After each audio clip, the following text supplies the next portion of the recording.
অপরিচিত লোকেদের এই এক সমস্যা, না জেনে শুনে মুখের উপর কথা বলে দেয়। কোথায় তার ১.৫ বছরের ভালোবাসার মানুষ, আর কোথায় ওই কয়েকদিনের অচেনা একটা মেয়ে যাকে এখনো সে ভালোভাবে চেনেই না। কার সাথে কার তুলনা করছে লোকটা? ফারাজকে বিরক্তি চোখে তাকিয়ে থাকতে দেখে লোকটা চলে যাচ্ছিল চুপচাপ। ফারাজ তখন ওনাকে থামিয়ে পড়ে, শুনুন, আমি মোহ থেকে ভালোবাসা হোক কিংবা মায়া হোক সব একজনের উপরই করেছি এবং পড়েছি। সেই মানুষটার ছবি আঁকবো এখন? ভুলবশত অন্য মানুষের ছবি আঁকা যেতেই পারে, এটার নতুন কি? আমরা চিত্রকর, আমাদের দ্বারা ভুল হওয়া স্বাভাবিক নয় কি? লোকটা এবার ফারাজের দিকে ফিরে দাঁড়ালেন, হাত ভাঁজ করে কিছুক্ষণ ওর মুখের দিকে চেয়ে থেকে বললেন, চিত্রকর দ্বারা ভুল কেন হবে? চিত্রকরের আঁকা ছবিটা মানুষের তো ভুল। এবার লোকটি চলে গেল। ফারাজের মেজাজ আরো খারাপ হয়েছে। কোথাকার কোন লোক এসে ঠিক বেঠিক বুঝাবে কেন? এই জন্য অপরিচিত মানুষদের সাথে ফারাজ কখনো আগ বাড়িয়ে কথা বলে না, বললেই যত ঝামেলা শুরু করে। আগের জায়গায় বসে ফারাজ তার প্রতিমার ছবি আঁকায় মন দিয়ে একবারও পূর্ণতার কথা ভাবেনি। এবার ছবিটা খুব সুন্দর হলো। মুখে হাসি ফুটিয়ে ছবিটা সে নিয়ে গেছে একটা দোকানে। সেখানে ফ্রেমে বাধাই করে বাসায় এনে রুমে লাগিয়ে রাখবে। পূর্ণতা যে স্কুলে পড়তো সেটার সামনে এসে তার মুখের কথা আর হাঁটার শক্তি গায়েব হয়ে গেল। না আছে স্কুল আর না আছে কোনো লোকজন। মাত্র 3 দিনে সব কি করে উধাও হতে পারে? পূর্ণতা ইয়া বড় হা করে ব্যাপারটা বোঝার চেষ্টা করছিল। আজব ছাড়া আর কিছুই মনে হচ্ছে না তার। ওকে এভাবে মূর্তির মতো দাঁড়িয়ে থাকতে দেখে একটা লোক সেখান দিয়ে যাবার পথে থেমে বলল, আপনিও কি বাচ্চাকে পড়াবেন বলেই এই স্কুলে 5,000 টাকা জমা দিয়েছিলেন? পূর্ণতা হা বন্ধ করে বলল, না, কেন? আমি টাকা দিয়েছিলাম।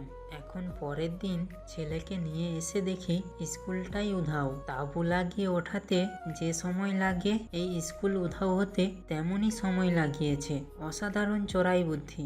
যদি একটিবার এই স্কুলে একটা টিচারকে আমি ধরতে পারতাম, গলা টিপে আমার টাকার রস বের করতাম। আচ্ছা, আপনি কি এই স্কুলের কোনো টিচারকে চেনেন? লোকটার প্রশ্নে পূর্ণতা হালকা করে একটা কাশি দিল।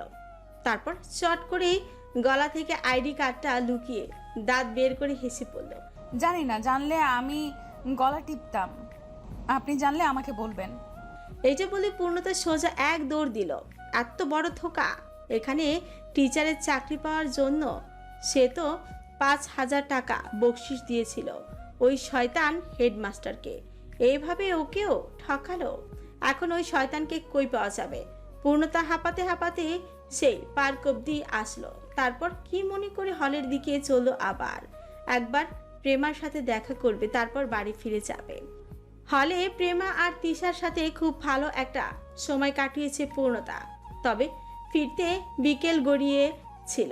বাড়িতে আসার পর পূর্ণতা দেখলো একটা নতুন মানুষ।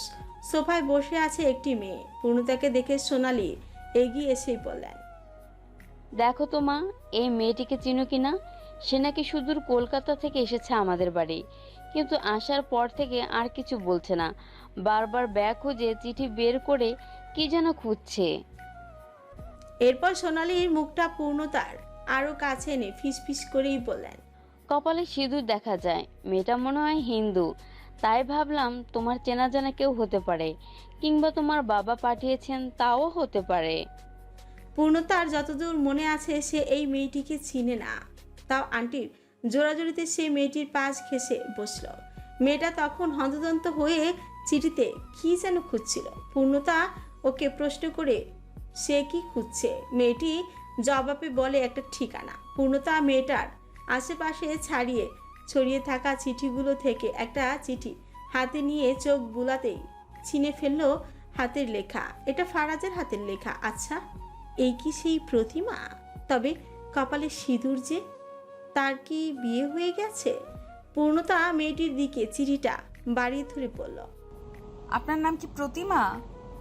হ্যাঁ, আপনি জানলেন কি করে? আপনি কি ফারাজের বাসার ঠিকানা খুঁজছেন? হ্যাঁ, আসলে আমি ঠিক ঠিকানায় এসেছি কিনা মনে সন্দেহ জাগছে। কারণ ফারাজ আমায় যে ঠিকানা দিয়েছিল সেটা একটা চিঠিতে লেখা ছিল। ওই চিঠিটা বের করতে পারলে পুনরায় নিশ্চিন্ত হতাম। নাম ধরে খুঁজতে আমার কেমন যেন লাগছে। কার না কার বাড়ি। তাছাড়া ফারাজ হয়তো এখনো ওর পরিবারের কাউকে আমার বিষয়ে জানায়নি। হ্যাঁ, এটা ওনারই বাসা। তবে আসার পর থেকে একবারও যে দেখলাম না। উনি তো সারাদিন বাইরেই থাকেন। আচ্ছা, আপনার কি বিয়ে হয়েছে? পূর্ণতার কথা শুনে মেয়েটার মুখ মলিন হয়ে গেল। চটপটে কথা বলা মেয়েটি যেন বোবা হয়ে গেছে, আর টু শব্দটাও তার মুখ দিয়ে বেরোয়নি। পূর্ণতা উঠে মিসেস সোনালির কাছে এসে দাঁড়িয়ে আছে। সোনালি ওকে খোঁচাচ্ছে জানার জন্য আসলে মেয়েটিকে। পূর্ণতা ভাবছে মেয়ে ফারাজকে কি করে এখানে আনবে। মেয়েটি চিঠি সব গুছিয়ে নিজেই ওদের কাছে এসে দাঁড়ালো। চোখের কোণার পানি মুছে পড়ল। আমি একবার ফারাজের সাথে কথা বলতে চাই। ও কোথায় জানেন?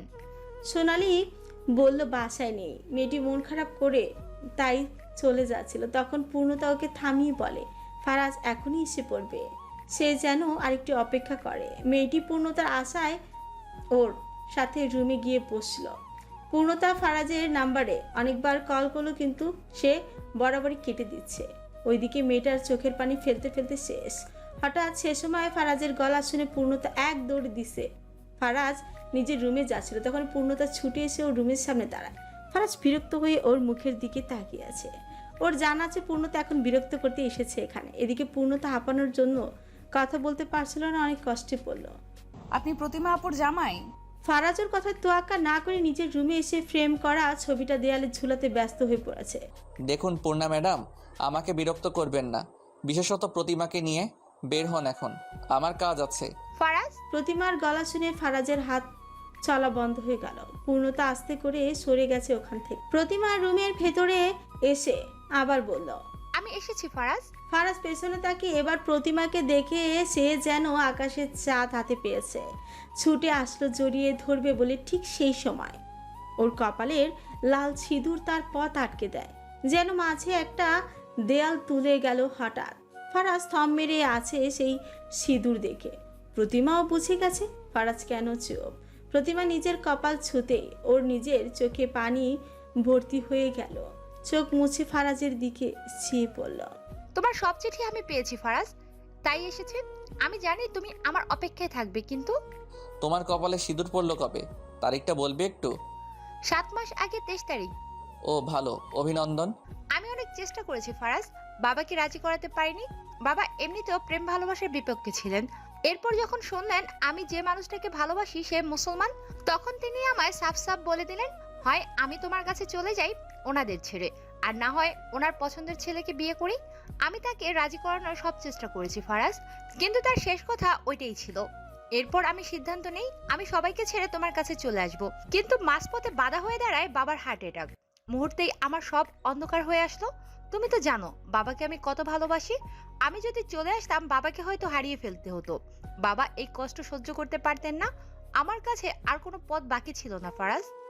ফারাজ চুপচাপ নিজের আলমারি খুলে একজোড়া বালা বের করলো। 10 খানিক ছবি এঁকে সেগুলো নানান জায়গায় বিক্রি করে সে অনেকগুলো টাকা পেয়েছিল। ওগুলো দিয়ে প্রতিমার জন্য একজোড়া বালা কিনেছিল, বিয়ের দিন পরিয়ে দিবে বলে। এখন সেই বালা এনে প্রতিমার দিকে ধরে বলে, যদি নিজের পছন্দে বিয়ে করতে তাহলে এই বালা আমি তোমায় দিতাম না।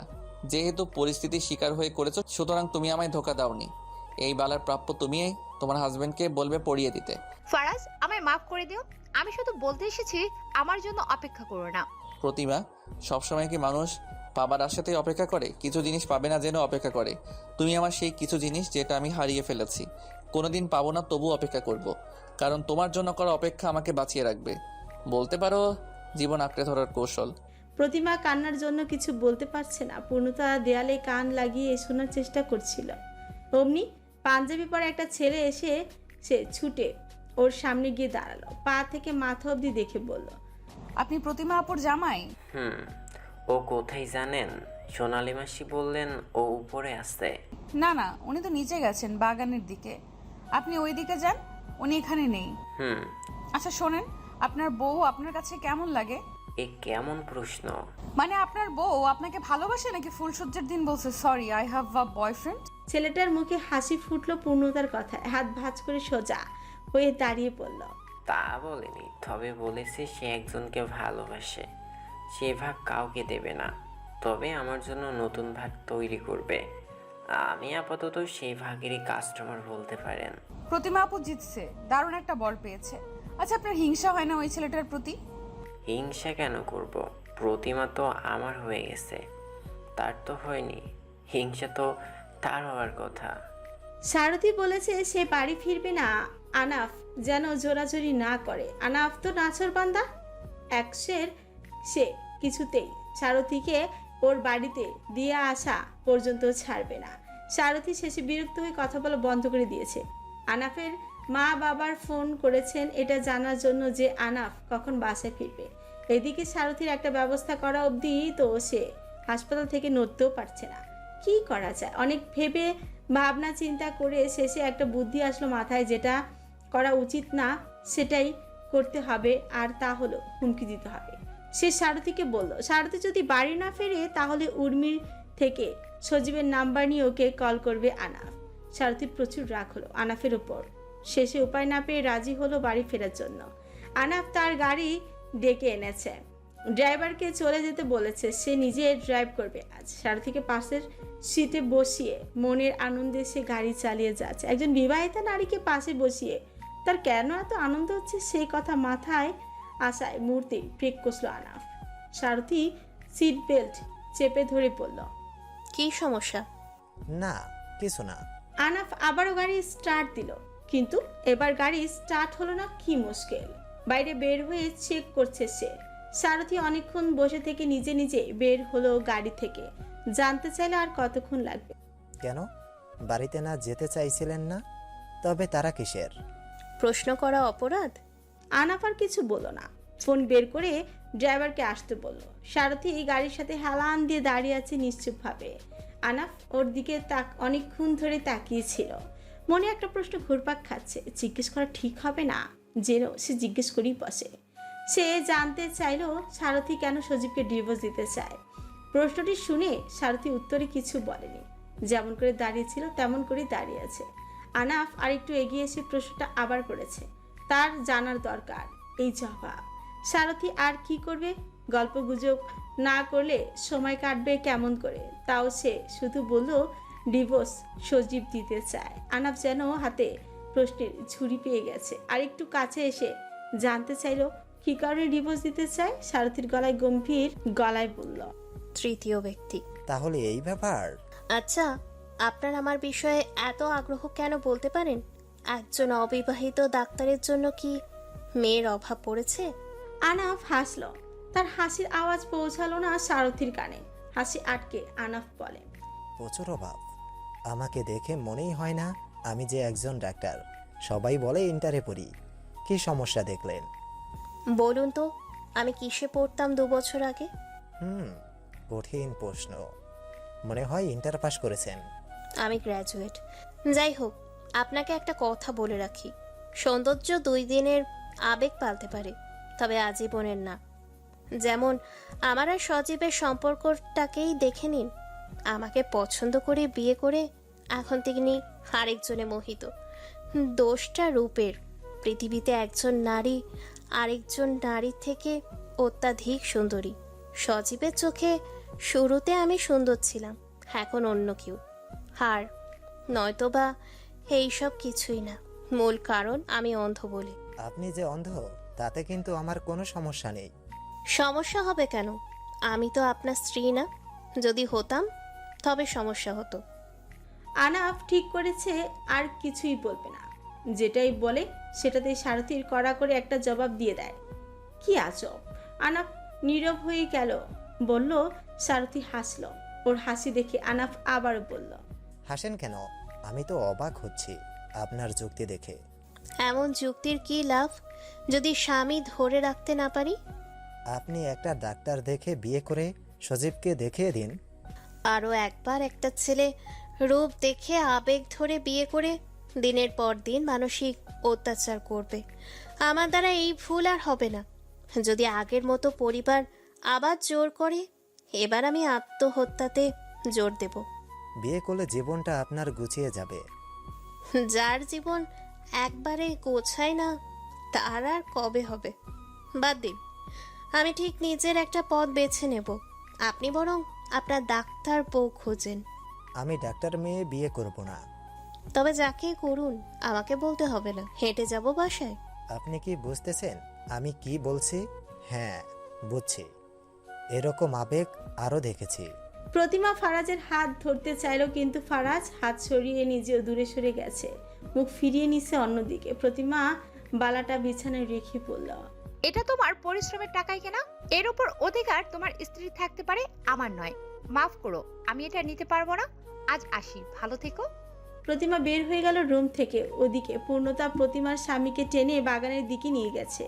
প্রতিমার ওর কথা মনে নেই, সে চোখ মুছতে মুছতে চলে যাচ্ছে যত দূর পারছে। বাগান থেকে ওর স্বামী প্রীতম ওকে দেখে আটকালো, ওর চোখে পানি দেখে জানতে চাইল কি হয়েছে, কিন্তু প্রতিমা কিছু বলেনি। পূর্ণতার মনে পড়ল ফারাজের কথা, ও সেদিকে ছুটলো। এবার ফারাজ রুমের দরজা লাগিয়ে বসে আছে, তার নিজের চোখকে আর কানকে বিশ্বাস হচ্ছে না। বারবার এটাই মনে হচ্ছে যে এই সব কিছু কল্পনা, স্বপ্ন ছাড়া কিছুই না। প্রতিমা আরেকজনের হতে পারে না। পূর্ণতা দরজা বন্ধ দেখে চলে যাবার জন্য পিছনে ফিরতে দেখলো দাদাজান দাঁড়িয়ে আছেন, মুখটা প্রচন্ড রকমের গম্ভীর করে রেখেছেন। দুহাত পেছনে নিয়ে দাঁড়িয়ে তিনি পূর্ণতার হাবভাব বোঝার চেষ্টা করছিলেন। প্রশ্নের উত্তর দেওয়ার ভয়ে পূর্ণতা চুপি চুপি ওইখান থেকে সরে যাচ্ছিল।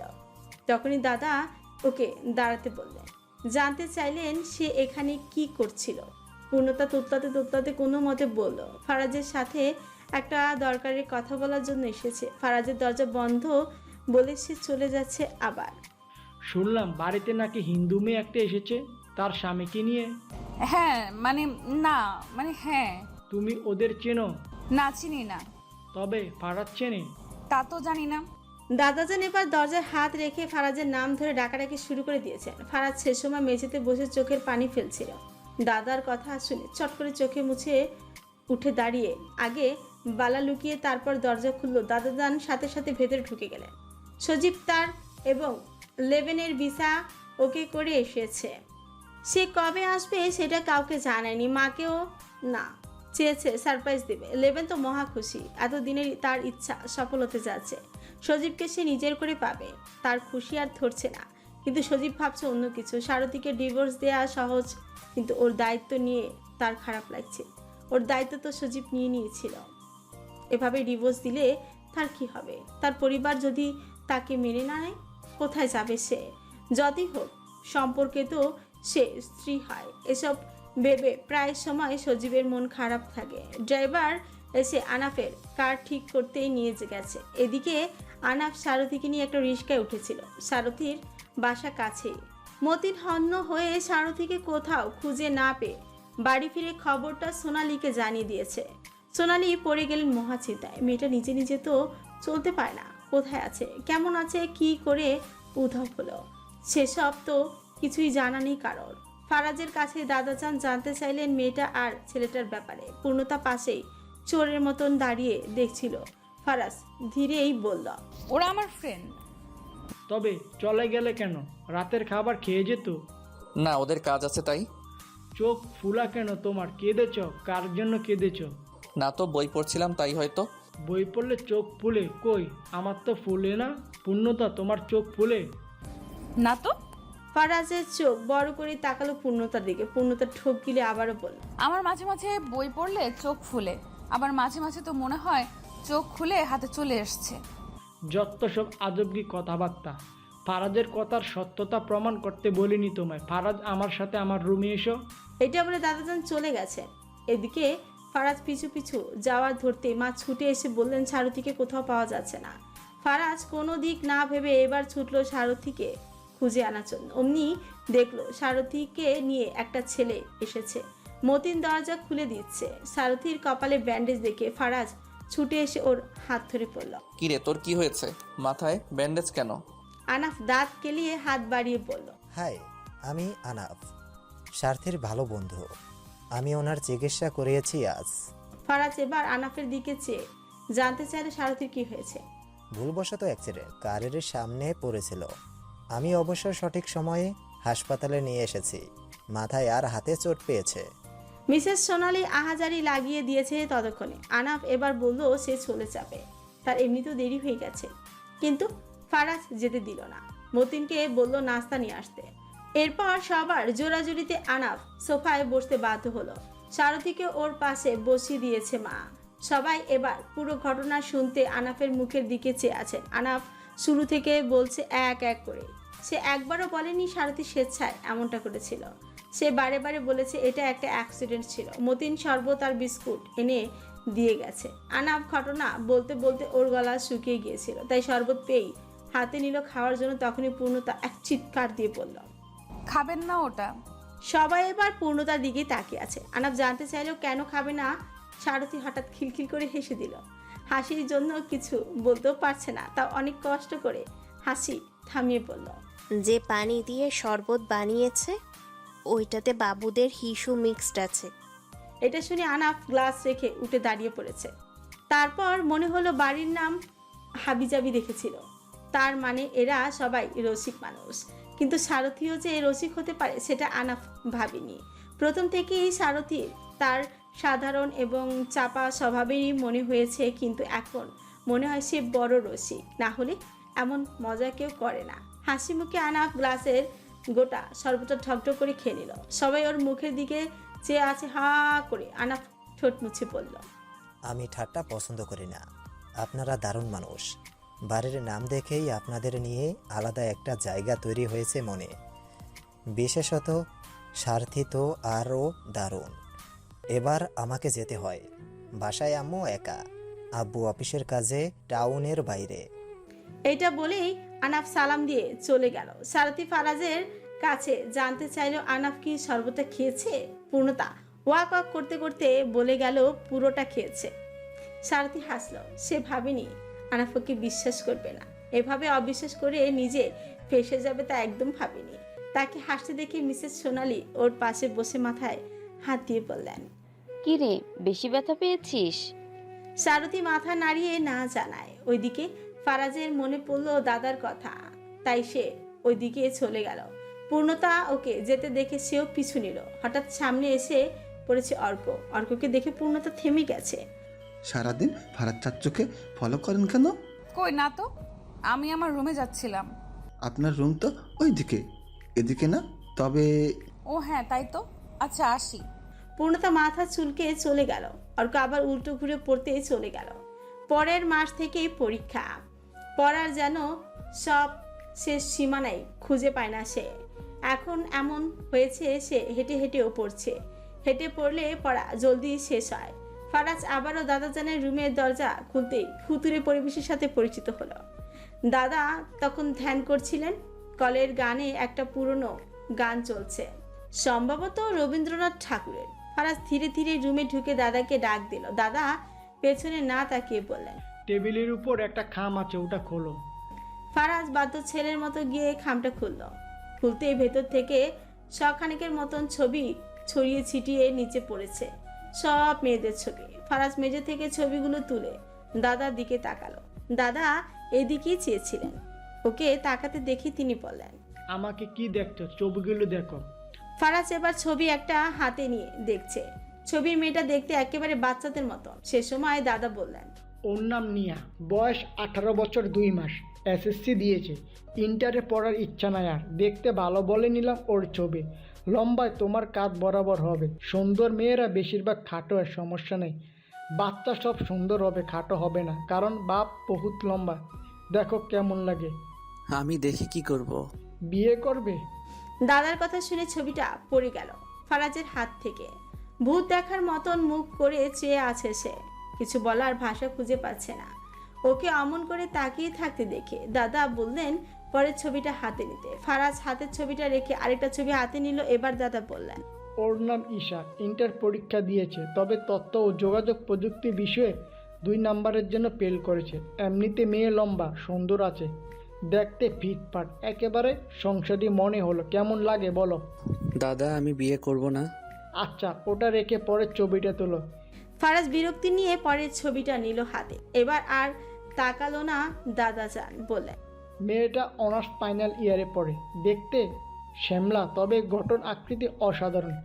লম্বায় তোমার গলা অবধি যায়, ব্যবহার মার্জিত, কিঞ্চিত চঞ্চলতা বিদ্যমান তাতে। রান্নার হাত পাকা, সূচিবায়ু রোগ আছে হয়তো, ওটা আমার কাছেই ভালো লাগলো। হাবিজাবি বাড়ির বইয়ের সূচিবায়ু রোগ হলে অতি মঙ্গল। মেয়েটার সব তোমার সাথে মিলিয়ে যায়, হয়তো এরে তোমার ভালো লাগবে, ছবিটার দিকে তাকাও। ফারাজ ছবিটা রেখে দিয়ে উঠে দাঁড়িয়ে পড়ল। দাদা আমি কোনো চাকরি করি না, মেয়েটাকে খাওয়াবো কি? এখন যেটা খাচ্ছ, আমি বাবার পয়সায় খাই, ওরেও কি বাবার পয়সাতেই খাওয়াবো? বউ ঘরে আসলে তুমি এমনিতে কর্মঠ হবে।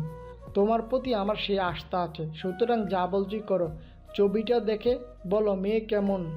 ফারাজ ছবিটা হাতে নিয়ে দেখে কারেন্টের শক লাগার মতন ঝটকা খেয়েছে। এটা পূর্ণতার ছবি। ইয়া পড়ো হা করে সে দাদার মুখের দিকে তাকালো। আবার দাদা চান আর তাকালেন না ওর দিকে, চুপচাপ ধ্যানে মগ্ন হয়ে গেছেন। দাদা এটা তো পূর্ণা। ঠিক ধরেছ, এটা পূর্ণা। আমি দরকার হলে ওই ইন্টারে ফেল করা মেয়েটাকে বিয়ে করব, তাও পূর্ণাকে বিয়ে করব না। ওর স্বভাব আমার ভালো লাগে না। যাকে ভালো লাগে না তাকে নিজের জীবনসঙ্গী কি করে বানাই? তাছাড়া এখন বিয়ে নিয়ে ভাবছি না আমি। তবে সময় নাও। ফারাজ বের হয়ে সোজা মায়ের কাছে এসে হাজির। মা তখন সারথীর জন্য গরম দুধ গ্লাসে ঢালছিলেন। ফারাজ এসে দেয়ালে পিঠ ঠেকিয়ে দাঁড়িয়ে আছে। মা ওর মন খারাপ দেখে বললেন, কিরে আবার কার সাথে কি হলো? তুমি জানো দাদা আমায় কি বলেছেন? তোর বিয়ের কথা বলেছে, জানি। তুমিও জানো? তুমি কি এটা জানো কার সাথে বিয়ে দিতে চাই? জানি। মানে তুমি কিছুই বলবে না? তোমার কি মত আছে এটাতে? বাবা না ভেবে কোনো সিদ্ধান্ত নেন না কখনো। তোর ভালোর কথা চিন্তা করেই সিদ্ধান্তটা নিয়েছেন। আমি তো খারাপ দেখি না। ফারাজের মাথা হ্যাং হয়ে গেছে মায়ের কথা শুনে। মাথায় হাত দিয়ে সে ঠিক করলো যার সাথে কথা বললে এর একটা বিহিত হবে তার সাথেই কথা বলবে। তাই সে সোজা পূর্ণতার রুমে এসে হাজির। পূর্ণতা সে সময় ক্লাস 1-এর একটা বই উল্টে পাল্টে দেখছিল। নতুন করে একটা চাকরি খুঁজতে হবে। এভাবে তো পরের বাড়িতে বসে বসে খাওয়া যায় না। ওদের হাতে কিছু টাকা দিলে সম্মানটা বজায় থাকবে। দরজার কড়া নাড়ার আওয়াজ পেয়ে মাথা তুলে তাকায় পূর্ণতা। ফারাজ ভেতরে ঢুকে গাল ফুলিয়ে রেখেছে। ওকে দেখে পূর্ণতা ভাবছে সে আবার কি দোষ করেছে যার জন্য ফারাজ গালকে মিষ্টি কুমড়ার মতন ফুলিয়ে রেখেছে। ফারাজ আরেকটু এগিয়ে এসে টেবিলের কাছ থেকে চেয়ার টেনে পূর্ণতার সামনে বসে। পূর্ণতা বইটা বন্ধ করে ওর কথা শোনার অপেক্ষায় চেয়ে আছে। ফারাজ কি দিয়ে শুরু করবে ভেবে পাচ্ছে না, কিন্তু কথা তো বলতেই হবে। না বললে এখানে আসাটাই বৃথা হয়ে যাবে। পূর্ণতা ফারাজের দিকে এদিক সেদিক চোখ বুলাতে পূর্ণতা ফারাজকে এদিক সেদিক চোখ বুলাতে দেখে মনে মনে ভাবছে ফারাজ হয়তো কিছু একটা বলতে চাইছে, কিন্তু ভয়ে নাকি সংকোচের কারণে বলেও বলতে পারছে না। কি এমন কথা যে রাগী ফারাজকে এমন ভেজা বেড়াল বানিয়ে দিল? কি হতে পারে সেই কথা? আমার যতদূর মনে আছে আমি কোনো শয়তানি করি নাই, যেটার অভিযোগ নিয়ে তিনি এখানে আসলেন। তবে কি হলো একবারই জিজ্ঞেস করব? না থাক, দেখি কি বলে। ফারাজ গলা ঠিক করে বলে, দাদা জানের সাথে কথা হয়েছে আপনার? কি নিয়ে? বিয়ে। কার বিয়ে? আমার আর আপনার। ফাজলামি করতেছেন? দাদা জান ফাইজলামও করে? আপনি কি সিরিয়াসলি বলছেন এসব? আমি আগে কখনো ফান করেছি আপনার সাথে? দাদা জান আমায় এটা বলল, সেটা আপনাকে বলতে আসলাম। শুনুন, আপনাকে বিয়ে করা আমার পক্ষে অসম্ভব। এদিকে দাদাজান ঠিক করে নিয়েছেন আমাকে বিয়ে করাবেনি, তাই আমি বলে দিব অন্য একটা মেয়েকে দেখতে। আপনি আবার গিয়ে বলবেন না যেন যে ফারাজ ভাইয়াকে বিয়ে করতে সমস্যা নেই আমার। আপনি নিজেকে কি ভাবেন? সাদা পাঞ্জাবি, উস্কো খুস্কো চুল, চোখে মোটা ফ্রেমের চশমা, উজবুকের মতন হাঁটা চলা দেখে আমি দেওয়ানা হব? আপনাকে যে বুড়া নানার মতো লাগে তা জানেন? খালি দাড়ির অভাব। দাড়ি থাকলে একেবারে নানার মতন দেখতে হতেন। চশমা সহ আপনাকে একটা বড়সড় ভাল্লুকের মতন দেখতে, আর চশমা খুললে পান্ডার মতো দেখতে লাগে, শুকনা পান্ডা। আপনাকে আমি বিয়ে করব? আপনি চাইলে আমি মানা করে দিতাম। আর আপনি নিজেকে কি ভাবেন? বিশ্বসুন্দরী? আমার প্রতিমা আপনার থেকে 1000 গুণ সুন্দর। ওরে পাই নাই বলে আমার ভাগ্যটা এবার আপনার কাছে গিয়ে আটকালো, তা আমি হতেই দিব না। তো যান না, প্রতিমার ডিভোর্স করিয়ে ওরেই বিয়ে করেন। দাদাজান সোজা বাসা থেকেই বের করে দিবে আপনাকে। আপনার এত ভাবতে হবে না। ফারাজ দাঁড়িয়ে গেল রেগে মেগে, আবার বলল, আপনার সাথে সুস্থ মস্তিষ্কের কোনো মানুষ কথা বলে না, বলতে পারেও না। আপনি নিজে একটা পাগল, সামনের মানুষটাকেও পাগল বানিয়ে তোলেন। আপনাকে আমার জ্ঞান থাকতে আমি বিয়ে করব না, জীবনেও না। এরপর ফারাজ হনহনিয়ে চলে গেল। পূর্ণতা ভেঙচি কেটে আবার বইটা হাতে নিয়ে দেখছে। সজীবের মা সারথী যায়নি বলে তিনি ফিরে গেছিলেন একাই। সারথী বলেছিল পরে ইচ্ছে হলে যাবে। এদিকে সজীব যখন জানলো সারথী ফেরেনি, তখন তার মনে হলো ওকে কল করা উচিত। তাই রাতে ফ্রি হয়ে একবার সারথীকে কল দিল সে। সারথী সবেমাত্র শুয়েছিল বিছানায়, চোখে ঘুম নেই, মাথায় অসহ্যকর ব্যথা। ফোনের আওয়াজ পেয়ে সোজা হয়ে বসে সারথী। বিছানায় ফোন হাতড়িয়ে খুঁজে নিয়ে রিসিভ করে কানে ধরল। ওপাশ থেকে সজীবের গলা শুনে আজ সারথীর বিরক্ত বোধ হয়। এর আগে সজীবের একটা কলের আশায় সে সারাটা দিন ধরে প্রহর গুনত, আর আজ তার কেবল বিরক্তি লাগছে। সারথী চুপ হয়ে আছে দেখে সজীব বলল, ডিনার করেছ? হ্যাঁ। আমি করিনি, এদের রান্না স্বাদ পাই না। সারথী তাও চুপ আছে।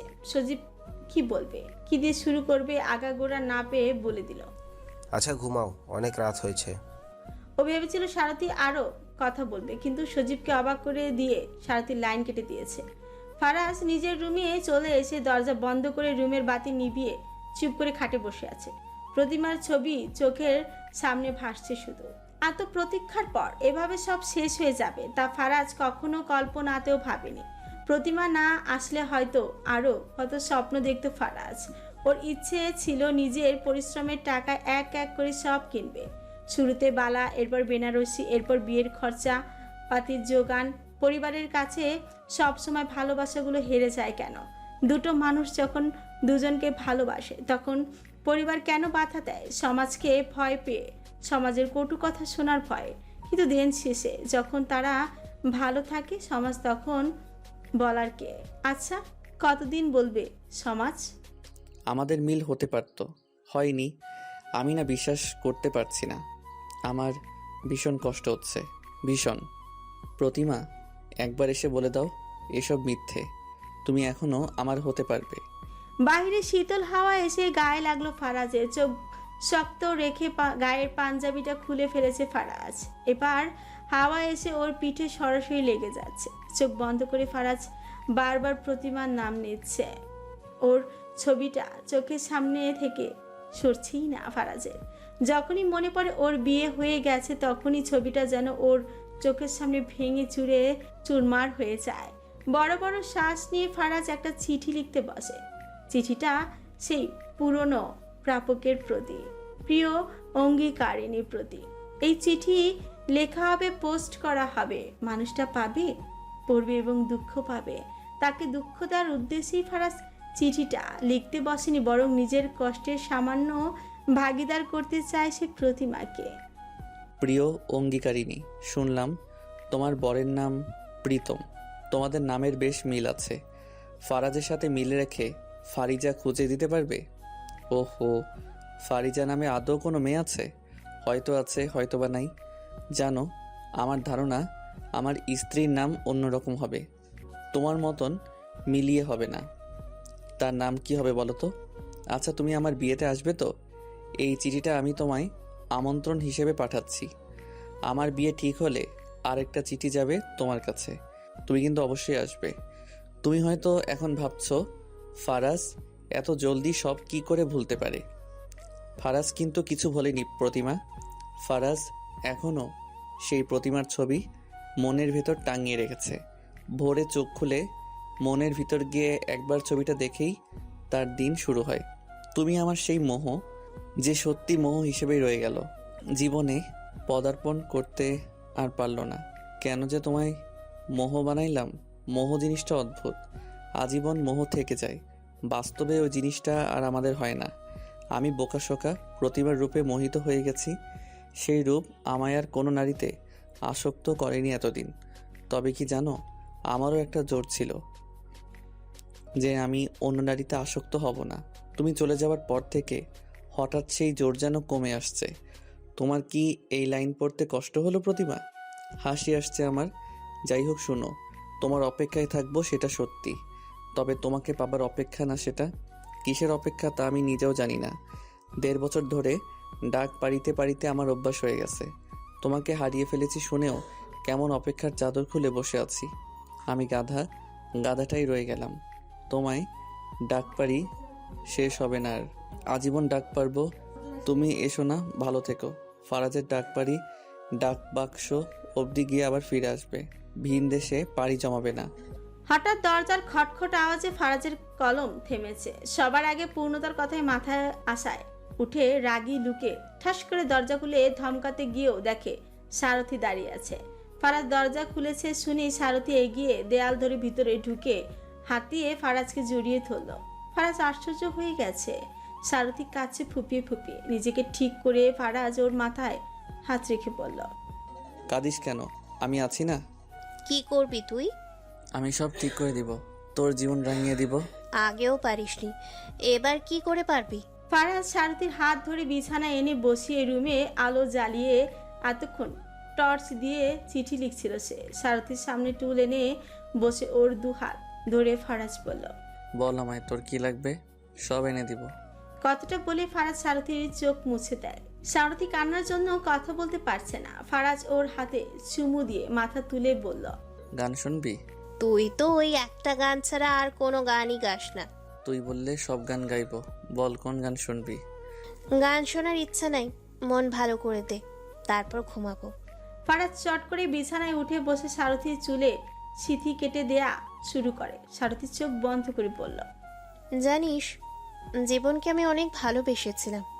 একটা মানুষকে না ছুঁয়ে না দেখে কি করে ভালোবাসা যায় তা আমাকে দেখে শিখতে পারিস। অথচ আমার সেই ভালোবাসার প্রতিদান আমি পাইনি। কেন বলবি?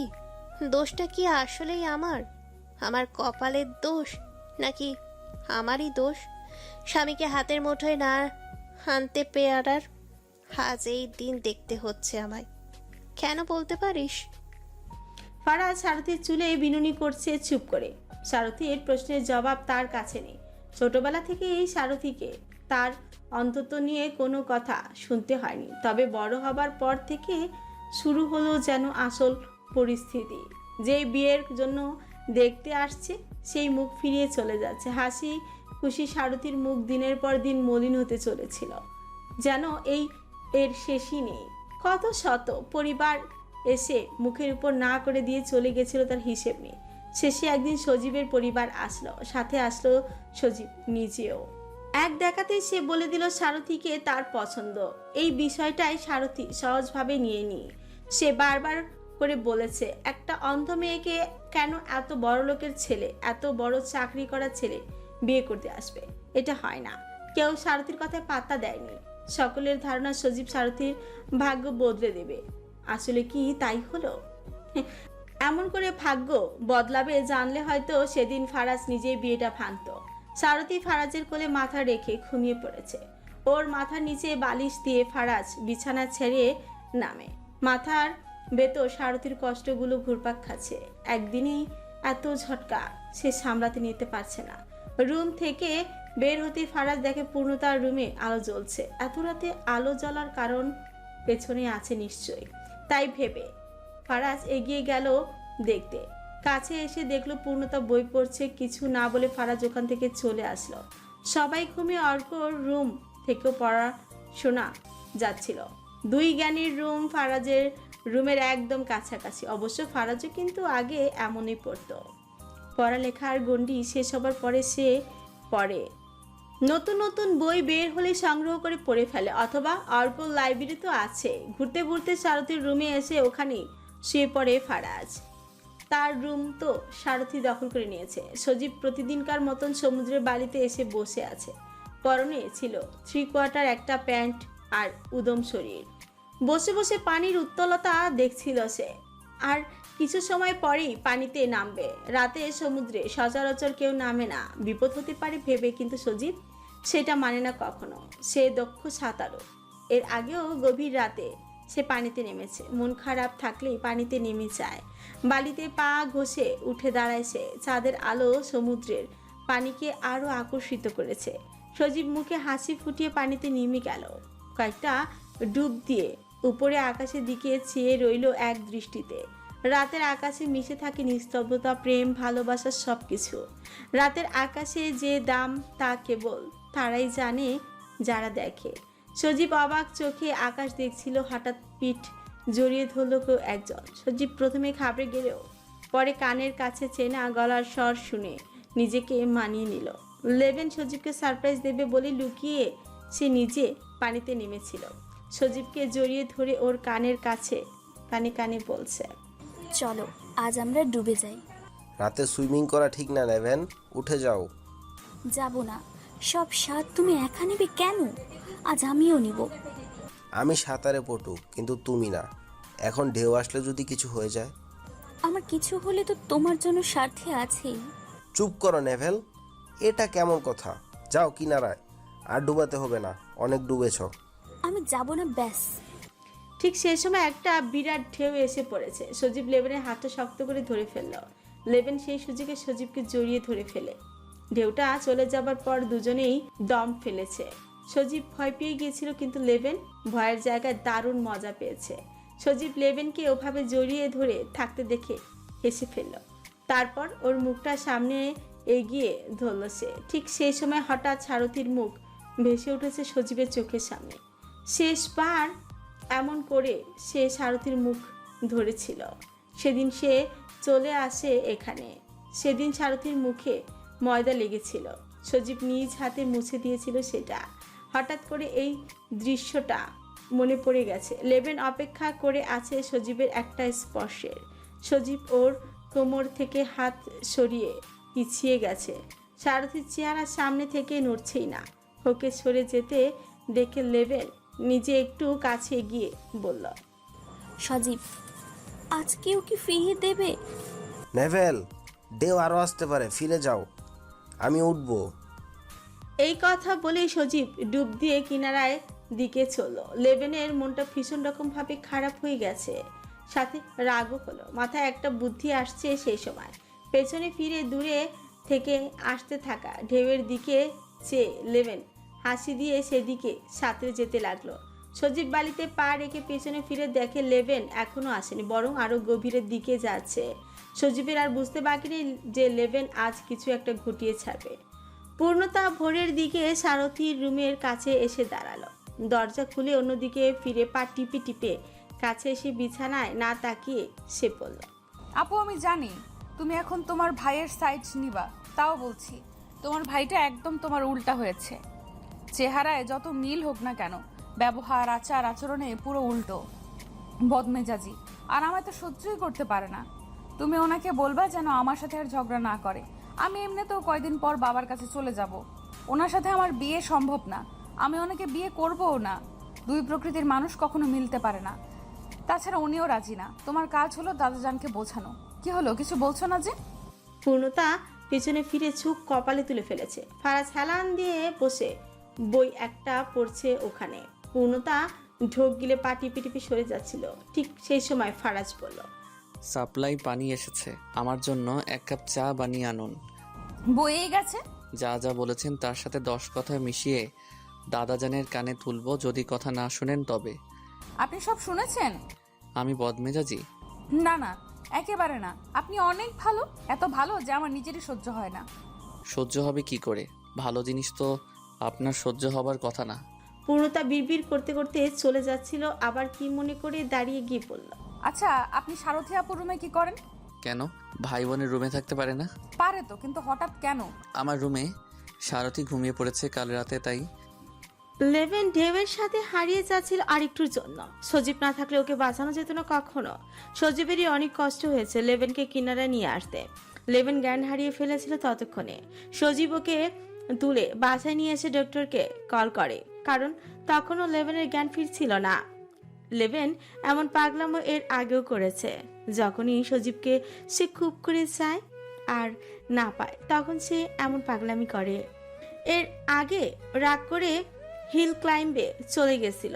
প্রতিবার তো সজীব থাকে না ওকে বাঁচানোর জন্য। একবার সত্যি সত্যি লেবেনের অ্যাক্সিডেন্ট হয়ে গিয়েছিল, হাসপাতালে ছিল 10 দিন। তাও ওর এই পাগলামির শেষ নেই। সজীবকে সে নিজের করা যুদ্ধে নেমেছে। কে জানে নিয়তি কোন দিকে নিয়ে যায়। এতগুলো বছর একই জায়গায় থেকেও সে সজীবের ঠোঁট অবধি ছুঁতে পারেনি, আর কবেই বা পারবে। পূর্ণতা ফারাজের জন্য চা বানিয়েছে টাঙ্কির পানি দিয়ে। বানানো শেষে দাঁত কেলিয়ে এসে কাপটা নিয়ে ফারাজের কাছে এসে হাজির। ফারাজ বইটা রেখে একটু চোখ বন্ধ করে রেখেছিল, ঘুমানোর জন্য না, এমনিতেই চোখকে বিশ্রাম দিতে। মাঝে মাঝে চোখের ক্লান্তি দূর করতে ঘুম না আসলেও চোখটা বন্ধ করে রাখা উচিত। পূর্ণতা কাপ সামনে ধরেই বলল, আমি কারোর জন্য কোনোদিন চা বানাইনি। আমার নিজের জন্য বানাতেই আলসামি লাগে, কিন্তু আপনি এত করে বললেন ফেলতে পারলাম না। আপনাদের বাড়িতে থাকি, আপনাদের কথা তো শুনতেই হবে। ওই যে বলে না, দুধ দিয়ে গরু লাথি দিলেও ভালো, তাই আপনাকে মান্য করতেই তো হতো। ফারাজ কাপটা হাতে নিয়ে ভালোভাবে দেখে বলল। আপনার কাজ দেখে আমি সন্তুষ্ট হলাম ভীষণ। চা বরং আপনিই খান। পূর্ণতা চোখ বড় বড় করে পড়ল। না না, আমি সকালে খালি পেটে চা খাই না, আপনি খান। তা কি করে হয়? একটা বিস্কিট খেয়ে তারপর না হয় খান। না না, আমি খাবো না। সকালে চা খেলে আমার 2 দিন ধরে বমি বমি ভাব লাগে। ফারাজ হঠাৎ কাপটা নিয়ে উঠে দাঁড়ালো, মুখে দুষ্টু হাসি নিয়ে। পূর্ণতা ধীরে ধীরে পিছাচ্ছে আর ফারাজ এগোচ্ছে। পূর্ণতা বুঝে গেছে ফারাজ ধরে ফেলেছে চা কোন পানি দিয়ে বানানো এবং সে এখন জোর করে খাওয়াবে ওকে। তাই সে দিল এক দৌড়, কিন্তু ফারাজ ওকে ঠিক সময় ধরে ফেলেছে। টান দিয়ে সামনে এনে সে পূর্ণতার মুখে টিপে ধরলো, তারপর হেসে হেসে বলল, চা তো খেতেই হবে। এত যত্ন করে বানিয়েছেন, এটা তো ফেলে দেওয়া যায় না। আপনি একটু হলেও খাবেন, নিন, হাঁ করেন। না না, আমি খাবো না। ফারাজ পূর্ণতাকে জাপড়ে ধরে জোর করে খাওয়াচ্ছিল। ঠিক সেই সময় দাদাজানের আগমন ঘটে। তিনি ওদের দুজনের কাছে এসে বললেন, কি হচ্ছে এখানে? ফারাজ পূর্ণতা দুজনে আলাদা হয়ে গেছে দাদাকে দেখে। দাদাজান চোখ বড় করে দুজনকে দেখছেন। ভালো করে দেখার শেষে বললেন, তোমরা নাকি বিয়েতে রাজি না? জি জি। তবে এরকম চিপকায় কি করতে আছিলা? অবিবাহিত যুবক যুবতী ভোরবেলা এক একটা রুমে কি করে? মানুষ কি বলবে? তোমরা যদি দুজন দুজনকে পছন্দ না করে তবে সবসময় চিপকে থাকো কেন? আমাকে জবাব দাও।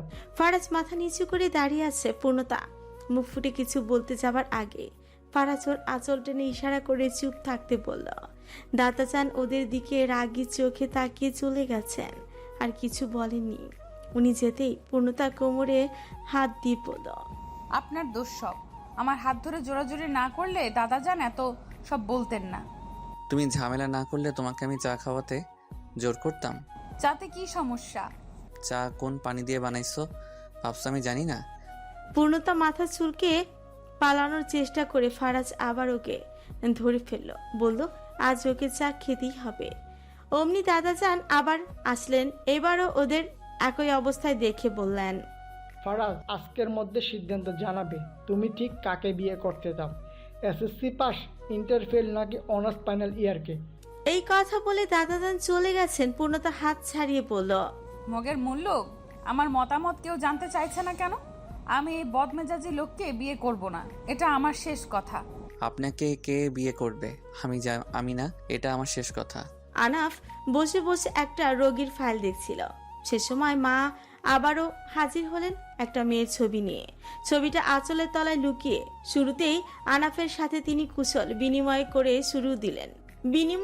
শুরু করে দিলেন। আনাফ বেশ বুঝতে পারছে মা এমন কেন করছে। তিনি আনাফকে স্বাভাবিক দেখে একটা টুল টেনে ওর পাশে বসে দাঁত কেলিয়ে ছবিটা এগিয়ে ধরলেন। আনাফ ছবিটা না দেখেই বলল, মা, আমার একজন পছন্দ করা আছে, তুমি আর কষ্ট করে খুঁজো না। মা যেন আকাশ থেকে পড়লেন, পড়ো হা করে বললেন, কি? আগে বলিসনি কেন? মেয়ে কিসে পড়ে? বংশ কেমন? দেখতে কেমন? সব ঠিক আছে, একটা সমস্যা চলতেছে পরিবারে, সেটা শেষ হলেই বিয়ের তারিখ ফেলবো। তুমি আপাতত চিল করো। চিল করে কেমনে? আমাকে তো আর চিল থাকতে দিলি না। মেয়ের ছবি দেখা আমায়, না হলে আজ রাতে ঘুমাতে পারবো না। আনাফ মুচকি হেসে ফাইলের পৃষ্ঠা উল্টে বলে, চোখ ধাঁধানো সুন্দরী, পড়ালেখা কেমন? শিক্ষিত, আমার সব দিক দিয়েই ভালো লেগেছে ওরে। ঝামেলা শেষ হলেই বিয়েটা করে নেব। কেমন ঝামেলা? তোমার ওসব জেনে কাজ নেই। গরম গরম কফি এনে দাও। সকালে কফি না খেলে কাজে মন বসাতে পারি না, জানো তো। সারথী চোখ খোলার পর সে বিছানা ছেড়ে উঠতে পারছিল না। শরীর প্রচন্ড ব্যথা করছিল। কাল যে ধকল গেছে। বাসায় ফেরার পর থেকে বারবার মনের কাছে সে জানতে চাইল কেন সে মরতে গিয়েও মরে না, বারবার কেন বেঁচে যায়। সে মরে গেলে হয়তো সব ঠিক হয়ে যেত। এভাবেই থেমে থাকলে হবে না, আবারও মরার চেষ্টা চালাতে হবে। এবার এমন জায়গায় চেষ্টা করতে হবে যেন আনাফ ধারের কাছেও না থাকে। এবার সুইসাইড করলে কেউ আর বাঁচাতে আসবে না। মাথার ভেতর এসব চিন্তা ভাবনা নিয়ে সারথী বিছানা ছেড়ে নামে। তারপর ধীরে ধীরে সামনের দিকে এগিয়ে গেল সে। বাইরে বের হতেই অর্কের সাথে ধাক্কা লাগলো। সে সময় অর্ক হেঁটে হেঁটে পড়ছিল। সারথীকে দেখে ফিসফিস করে বলল, জানো পপ্পি, ফারাজ চাচ্চু আর পূর্ণতা ম্যামের বিয়ের কথা চলছে। বড় বাবাকে বলতে শুনলাম ডিসিশন পেন্ডিং, আর আজ রাতে জানানো হবে। পূর্ণতা দাদাজানের রুমের দরজার বাইরে দাঁড়িয়ে আছে অনেকক্ষণ, সাহস পাচ্ছে না ভেতরে যাওয়ার। শেষে অনেক কষ্টে সাহস কুলিয়ে বুক ফুলিয়ে ভেতরে ঢুকলো সে। কের কের করে একটা আওয়াজ হলো, কেমন যেন ফুতুরে ফিলিংস। ভেতরে পা রেখে আবার ঠপ করেই পড়লো সে। ভেতরটা একেবারে নিচে ছিল। ঠিকঠাক হয়ে দাঁড়িয়ে মাথা তুলে দেখলো দাদাজান ধ্যান করছে। পূর্ণতা ধীরে ধীরে কাছে এসেই বলল, দাদা আপনাকে কিছু কথা বলার ছিল। শুনি। ফারাজ ভাইয়া ভালো মানুষ, কিন্তু ওনাকে আমার পছন্দ না। আমি কদিন পর বাবার কাছে চলে যাব। আপনি অন্য একটা মেয়ে খুঁজে ভাইয়ের বিয়ে দেন। তাছাড়া ভাইয়াও আমায় পছন্দ করেন না। তবে তোমাদের দুজনের একসাথে থাকাটা কি হিসেবে ধরতাম? আমাকে বোঝাও। ওটা তো খুনসুটি। আমি 5 যুগ পার করে এসেছি, আমাকে তুমি খুনসুটি আর প্রেমের তফাৎ শেখাও? বয়স কত তোমার? 2 যুগ, আর আমি 5 যুগ পার করে লোক। আমি বেশি বুঝি কোনটা ভালো আর কোনটা খারাপ? ঠিক আছে, যদি তোমাদের একজন আরেকজনকে পছন্দ না হয় তবে আমি একটা কথা বলে রাখি, আর একদিনও যদি তোমাদের একসাথে দেখেছি ওই দিনে হুজুর ডেকে বিয়ে পড়িয়ে দেবো। এটা আমার শেষ কথা। পূর্ণতা ঠোক গিলে চলে গেল ওখান থেকে। খুব জলদি এই বাড়ি ছেড়ে পালাতে হবে, না হলে দাদাজানের যে দাপট ধরে বিয়ে পড়িয়ে দিবে। সত্যি সত্যি রিস্ক নেওয়া যাবে না। পূর্ণতা বের হবার পর এবার ফারাজ এসেছে। দাদাজান সবে ধ্যানে আবার বসেছিলেন। ফারাজকে দেখে থামলেন, ওর মুখের দিকে চেয়ে রইলেন কথার শোনার আশায়। দাদাজান, আমি তো পূর্ণতাকে পছন্দ করি না, আমাদের মাঝে কিছু নেই। আপনি শুধু শুধু সন্দেহ করছেন। আপনি বরং একটা মেয়ে পছন্দ করে দিন, আমি ওরেই বিয়ে করব, তাও পূর্ণতা না। দাদাজান ফোন বের করে কাকে যেন কল করলেন। যাকে কল করলেন তাকে অনুরোধ করলেন আজকে বিকালে আসতে। ফারাজ ভয়ে ভয়ে জানতে চাইলো কাকে আসতে বলেছে দাদা। তোমার জন্য যে মেয়ে ঠিক করেছি তার বাবা মা আসবেন তোমায় দেখতে। আগে তো ছেলেরা দেখতে চায়।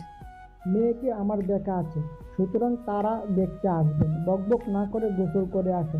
আজ সাদা বন্ধুটি পড়বে না, রঙিন দেখে পড়া যাও। ফারাজ গাল ফুলিয়ে চলে আসলো। একে বলে আকাশ থেকে পড়ে খেজুরে আটকানো। পূর্ণতার সাথে বিয়ে ক্যান্সেল করে এখন আরেক মেয়েরকে বিয়ে করতে হ্যাঁ বলেছে সে। দূর দূর। মিসেস সোনালি নানান পদের পিঠা বানাচ্ছেন ফারাজের হবু শ্বশুর শাশুড়ির জন্য। তার ধারণা এখানেই বিয়ে হয়ে যাবে। আর দেরি না করে আয়োজনে নেমে পড়েছেন তিনি। পূর্ণতাও হাত লাগিয়েছে, কারণ তিনি একা পারছিলেন না। আচ্ছা ভাই, হাবিজাবি বাড়ির মানুষরা কেমন জানেন? আমার মেয়ে বিয়ে দিব, তো তাই খবর নিতে চাচ্ছি। চায়ের দোকানদার চা কাপে ঢেলে গটগট করে চামচ দিয়ে নাড়তে নাড়তে বললেন, নাম যেমন মানুষে তেমন কামও তেমন। জনাব হাবিবুল্লাহ টুলে বসে একটু এগিয়ে বললেন, কেন, কি সমস্যা? খুলে বলেন। সেন্টু গেঞ্জি খুলে বলবো নাকি সাথে সব খুলে বলতে হবে?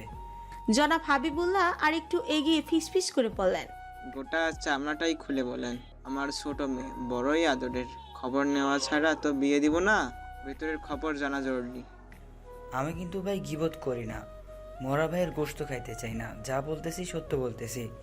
আপনি আবার বলেন না যে গিবত করতেছি। শুনেন ভাই, প্রথম কথা, ওরা 1 নম্বরের খচ্চর। এই খচ্চর দুনিয়াতে নাই রে ভাই, কি আর বলবো। জনাব হাবিবুল্লাহ আশ্চর্য হয়ে বসে আছেন চা দোকানদারের কথা শুনে। এটা কি বললো তা ভাবতে গিয়ে মাথার ভেতর রফাদফা হয়ে যাচ্ছে। বেলায়েত আঙ্কেলের মতন একটা লোকের বাড়ির মানুষ বুঝি এমন? তা কি করে হয়?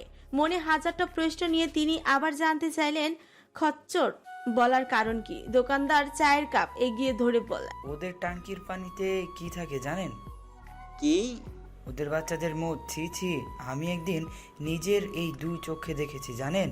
সিয়াম নামের পোলাটা প্যান্ট খুলে সরাসরি করতেছে। ছি ছি, ওই পানি ওরা খায়। আমি ভাবছিলাম হয়তো একদিন এমন করে। ওমা, পোলা দেখি প্রতিদিন বিকাল 4টা 2 মিনিটে টাঙ্কিতে উঠে হিসু করে। ছি ছি। জনাব হাবিবুল্লাহ চোখ বড় করে রেখেছিলেন। এইসব শুনে এবার বললেন, আর কি কি সমস্যা? আরে ভাই, সমস্যা তো ওটাই, ওই পানি দিয়ে দুনিয়ার সব কাজ করে। খাওয়া হইতে দৈনন্দিন যত কাজ আছে সব। গোসলও? না, শুধু গোসলটা পুকুরে গিয়ে করে হয়তো, ঠিক জানি না। আর কোনো সমস্যা আছে? যে ছেলের সাথে আপনার মেয়ের বিয়ে ঠিক করেছেন, ছেলের যে অন্ধ যমজ বোন আছে জানেন, ওই ওই মেয়ের যে শ্বশুর বাড়ি থেকে চলে এসেছে আর যাবে না শুনলাম, সে খবর জানেন? তাতে আমার কি? তাতে আপনার কি মানে? মেয়ে যে এখন ভাইয়ের ঘাড়ে বসে খাবে সেটা ভেবেছেন? তারপর বলি মেন ছেলের কথা। ছেলে কি ভালো চাকরি করে? আপনি যে ড্যাং ড্যাং করে বিয়ে দিতে আসছেন। ছেলের চাকরি আসলে আমরা দেখছি না, পরিবারের ভালো বলেই এগোলাম। ছেলে তো যাই কামাই করে তা যথেষ্ট বলে মনে হলো আমার কাছে। কি কামাই করে? সারা দিন বান্দরের মতো ঘুরে ফিরে, তারপর ছবি আঁকে, সেটা বেচে আবার বান্দরের মতন ঘুরে। জনাব হাবিবুল্লাহ উঠে দাঁড়ালেন, হাতের ঘড়িতে চেয়ে দেখলেন 4টা বাজে, আর 2 মিনিট পর সিয়াম টাঙ্কির পানির 12টা বাজাতে আসবে। সেটা তিনি স্বচক্ষে দেখার জন্য চললেন সেদিকে।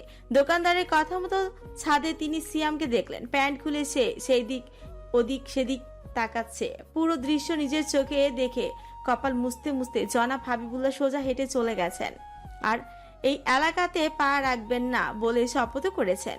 ওইদিকে মিসেস সোনালী পূর্ণতা সব তৈরি করে মেয়ে পক্ষের অপেক্ষায় প্রহর গুনছে। সে সময় দাদাজানের কাছে ফোন আসলো, ওনারা নাকি আসবেন না।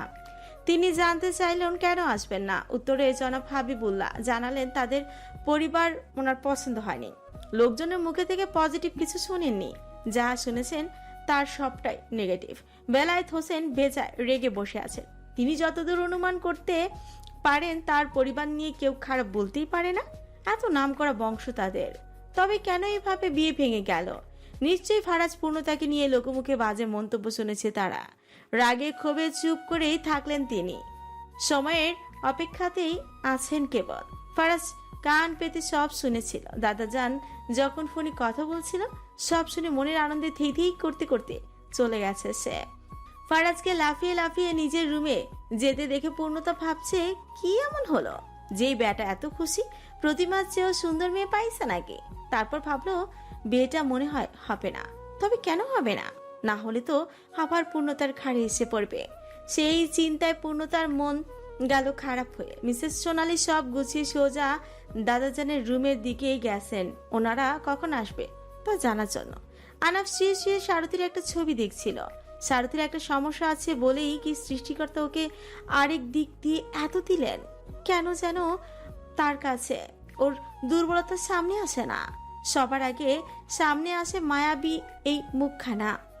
না হলে ডাক্তার হয়ে একজন বিবাহিত অন্ধ মেয়েকে বিয়ে করা সমাজ অন্য চোখে দেখবে, বন্ধু বান্ধবরা হাসাহাসি করবে। এত সব পেরিয়েও সে সারথীকে বিয়ে করতে প্রস্তুত। সারথী হয়তো ভাববে দয়া দেখাচ্ছে, আসলে কিন্তু তা নয়। সারথীকে প্রথম দিন দেখার পর থেকেই আনাফের মনে ওর জন্য আলাদা অনুভূতির সৃষ্টি হয়েছিল। ধীরে ধীরে কথা বলতে বলতে মনে হলো মেয়েটার মন স্বচ্ছ। ভুল জায়গায় পড়েছে মেয়েটা, হয়তো তার কপাল খারাপ, সেই জন্য এমনটা হলো তার জীবনের সাথে। কাল সারথী যখন হাসপাতালে বিছানায় অজ্ঞান অবস্থায় শুয়েছিল তখন ছবিটা তুলেছে আনাফ। ওকে একা একা দেখার জন্যই এই কাজ করা। এমনিতেও তো সহজে দেখা হয় না তাদের, কিন্তু মেয়েটাকে চোখে চোখে রাখতে হবে। সুইসাইডের চিন্তা যার মাথায় একবার ঢোকে তার থেকে ওই চিন্তা বের করা মুশকিল হয়ে পড়ে। আবারও চেষ্টা করতে পারে। যদি আসার সময় ওর পরিবারকে বলে আসতাম ওকে চোখে চোখে রাখার জন্য। কি ভুল হলো? কাল একবার যাব। না থাক, ওনারা আবার কি ভাববেন। লেভেনের জ্ঞান ফিরেছিল অনেক আগে, কিন্তু সে ইচ্ছে করে চোখ খুলছিল না। ঠিক করে রেখেছে সারাদিনও খুলবে না। সজীবের বেডরুমের ওর কাছাকাছি থাকার এই সুযোগ কিছুতেই হাতছাড়া করা যাবে না। সজীব ভালো ডাক্তার একজনকে কল করতে আসতে বলেছে। চিন্তা হচ্ছে লেভেনের জন্য বেশি দেরি হলে আবার ক্ষতি না হয়ে যায়। কল দেওয়া শেষ, কাছে এসে ওর হাত ধরে সব চিন্তা করছিল সে। তখনই ও টের পেল লেভেনের হাসি ঠোঁটে। অজ্ঞান হওয়ার মানুষ তো হাসতে পারে না। এবার সজীবের সন্দেহ হলো, সে বুঝে গেছে লেভেন নাটক করছে, তাই একটু বুদ্ধি বের করলো হাতে নাতে ধরার জন্য। তাই লেভেনকে শুনিয়ে শুনে সারথীকে এসে কল করে। আসলে সে কল করেনি, ওকে শুনিয়ে কথা শুরু করলো, নিজে নিজেই বলল, সারথি আমার একা লাগে, আমার একটু তোমার সঙ্গ চাই সারথি, প্লিজ সারথি, আমাকে আর দূরে ঠেলে দিও না। আয়নার সামনে দাঁড়িয়ে সজীব এসব বলছিল। তখনই দেখলো লেভেন উঠে বসে গাল ফুলিয়ে চেয়ে আছে এইদিকে। সজীবের মুখে হাসি ফুটলো ওকে দেখে। হাসতে হাসতে সে পেছনে ফিরে পড়ল। সারথি আজ রাখছি, আমার ভালোবাসা মানুষের জ্ঞান ফিরেছে। ফারাজ মনের আনন্দে একটা ছবি আঁকতে বসেছিল। সে সময় দাদাজান হাজির হলেন ওর রুমে। সে তখনও টের পায়নি, মুখে হাসি ফুটিয়ে মন দিল লাগিয়ে ছবি আঁকতে। দাদাজান অনেকক্ষণ ধরে ওর আঁকা ছবি দেখছিলেন। একটা গ্রামের দৃশ্য আঁকছে ফারাজ। যদি এটা হতো পূর্ণতার ছবি তাহলে দাদাজান ধরে বিয়ে করিয়ে দিতেন। তার সন্দেহ ছিল ফারাজ নিশ্চয়ই পূর্ণতার ছবি আঁকছে, কারণ ওর মুখে যে হাসি ছিল এমনটা ভাবার কথা। পরে গ্রামের দৃশ্য থেকে তিনি হালকা কেসে জানান দিলেন তিনি এসেছেন।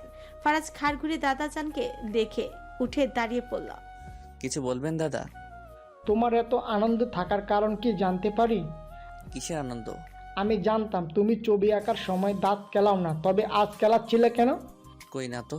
আমার চোখে আমি এখনো ভালো দেখে, মিথ্যা প্রমাণ করবে না। মনোরম এক দৃশ্য দেখে মন থেকেই এমন হাসি আসে। আপনি দেখুন, আপনারও হাসি আসবে। থামো, এসব আজবগি লজিক আমাকে দেখাতে আসিও না। আমি বেশ বুঝতে পারছি তুমি কেন এত খুশি। কারণটা সহজ, সেটা হলো হাবিবুল্লাহ তোমাকে দেখতে আসছে না, বিয়ে ক্যান্সেল করে দিয়েছেন। সেই খুশিতে তুমি এমন লাফাচ্ছ। আরে না, ডাহা মিশা কথা। আমি তো জানতামও না বিয়ে যে ভেঙে গেছে, তা মাত্র শুনলাম। শুধু একবার তোমার সাথে পূর্ণতার সম্বন্ধে কিছু শুনি, তারপর দেখিও কি করি। পূর্ণতা বাগানে গিয়ে হেঁটে হেঁটে বাদাম খাচ্ছিল। সে সময় খেয়াল করলো গেটের বাইরে এক লোক দাঁড়িয়ে বারবার করে কি যেন দেখছেন। বাদামের খোসা ছাড়াতে ছাড়াতে পূর্ণতা একটু এগিয়ে আসলো লোকটার দিকে। তারপর সালাম দিয়ে জানতে চাইলো ওনার কি চাই। লোকটা আর কেউ নয়, হাবিবুল্লাহ। চায়ের দোকানদার তো বাইরের লোক। বাইরের লোকের কথা ধরে বিয়ে ভাঙা তার কাছে ভালো লাগেনি বলে আরো একবার যাচাই করতে চলে আসলেন। তুমি এই বাড়ির কি হও মা? আমি বেড়াতে এসেছি, আমার বাবা এ বাড়িতে আগে থাকতেন, সেই সূত্রে আমার সাথে ওনাদের ভালো সম্পর্ক। আচ্ছা, তুমিও তো নতুন, তোমার কাছে এই বাড়ি মানুষ কেমন লাগছে? আমি শুনলাম ওনারা নাকি অপরিষ্কার। পূর্ণতা থতমত খেয়ে গেল, তাও সব দিক বিবেচনা করে সে বলল, ততটাও না, টাঙ্কি ময়লা হলে পরিষ্কার করানো হয়, এটা কোনো বড় ব্যাপার না। মনের দিক দিয়ে কেমন? বেশ ভালো, প্রতিটা মানুষ দারুণ মন মানসিকতা বহন করেন। আমার বেশ ভালো লাগছে ওনাদের সাথে থাকতে। ছেলে কেমন? পূর্ণতা মন চাইছিল সব সত্যি বলে দিতে, কিন্তু ফারাজের বিয়ে হলে তো ওরই লাভ। না হলে ফারাজ অবিবাহিত থাকলে ওর আর ফারাজের বিয়ে হবার ঝুঁকি আছে। তাই সিদ্ধার্থ কি নিয়ে বলল, ওনার মতন ভালো ছেলে এই এলাকায় আর একটাও নাই। এত ভালো এত ভালো, আপনার মেয়ে একদিন পাগল হয়ে যাবে। পাগল হয়ে যাবে মানে? মানে এত ভালো যে তাই খুশিতে পাগল হয়ে যাবে। কিরকম ভালো? ভদ্র ছেলে, মেয়েদের দিকে তাকায় না, ভালো বংশের ছেলে। আর কি লাগবে আপনার? তোমার প্রতি ওর ইন্টারেস্ট কেমন? আমাকে তো সহ্যই করতে পারে না, এটাই তো ভালো, তাই না? তাহলে আমার মেয়েকে সহ্য করবে কিভাবে? আপনার মেয়ে তো আমার মতন বেড়াতে আসবে না, বউ হয়ে আসবে, তখন তাকে সহ্য তো করতেই হবে। পূর্ণতার কথাগুলো জনাব হাবিবুল্লাহর অনেক ভালো লাগে। এতই ভালো লাগলো যে এতদিন তার স্ত্রীকে ফোন দিয়ে আসতে বলে দিয়েছেন। তারপর একসাথে দুজনে ওই বাসায় যাবেন। লোকটাকে হাসি মুখে যেতে দেখে পূর্ণতা নিজেও খুশি খুশি বাদাম খেতে খেতে বাগানের আরও ভেতরের দিকে গেল। এই দিকটায় এত বন জঙ্গল সাপ থাকা একেবারেই অস্বাভাবিক কিছু না। মতিনকে অনেকবার করে সায়না বলেছে এগুলো পরিষ্কার করতে। মতিন এই দিকটা পরিষ্কার করতে আসে সেটা ঠিক, কিন্তু বানুকে যখন বাউন্ডারির ওই প্রান্তে দেখে তখন তার কাজ ভুলে সে প্রেমে লেগে পড়ে। এমন করে দীর্ঘ কয়েক মাস ধরে কাজটা হচ্ছেই না। এইদিকে বর্ষার পানি বেয়ে বনগুলো যেন ফুলে ফেপে উঠে। দিনের পর দিন পূর্ণতা বন দেখে সাপগোপের কথা না ভেবেই বনে হাত বুলিয়ে দেখে মনের সুখে বাদাম খাচ্ছিল। তখন চিকন আকৃতির একটা সাপ সেই বনের মধ্যে ছিল। পূর্ণা বনটাকে ধরে নাড়িয়ে চাড়িয়ে দিয়েছিল বলে সাপটা ডিস্টার্ব হলো ভীষণ। সে ভাবলো পূর্ণতাকে মারতে এসেছে, সুতরাং আত্মরক্ষার খাতিরে ধরে এক কামড় বসিয়ে দিতে হবে এই ভেবে সাপটা বেরিয়ে পূর্ণতার পায়ের কাছে গিয়ে বসিয়ে দিল এক কামড়। পূর্ণতার হাতে থেকে বাদাম পড়ে গেল। তখনই বাদামের খোসাটা গিয়ে পড়েছে সাপের মাথায়। আর একটুর জন্য সাপটা নিজেই জ্ঞান হারিয়ে ফেলত। সে নিজেই ভয় পেয়ে পালিয়ে গেছে। এইদিকে পূর্ণতা নিজে চেয়ে সাপের লেজ দেখে তার দুনিয়াদারি অন্ধকার হয়ে গেছে। চিৎকার চেঁচামেচি করে সে মাটিতে বসে পড়ে। সাপটা মোটেও বিষধর ছিল না, কামড়ে পূর্ণতার ভয়টাই ওকে অসুস্থ করে তুলেছে। ওর চিৎকার সবার আগে ফারাজ শুনেছে, কারণ সে তখন ছাদেই ছিল। ছাদ থেকে বাগানে চেয়ে পূর্ণতাকে চেঁচামেচি করতে দেখে সে ছুটে আসলো এইদিকে।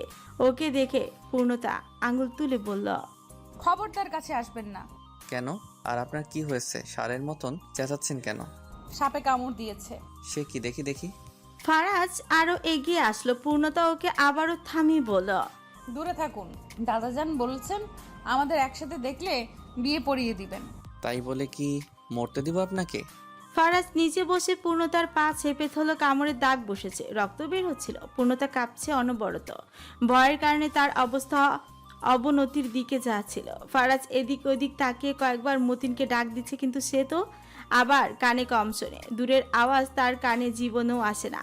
বাধ্য হয়ে ফারাজ পূর্ণতাকে তুলে বাড়ির ভেতরে নিয়ে এসে সোফায় বসালো।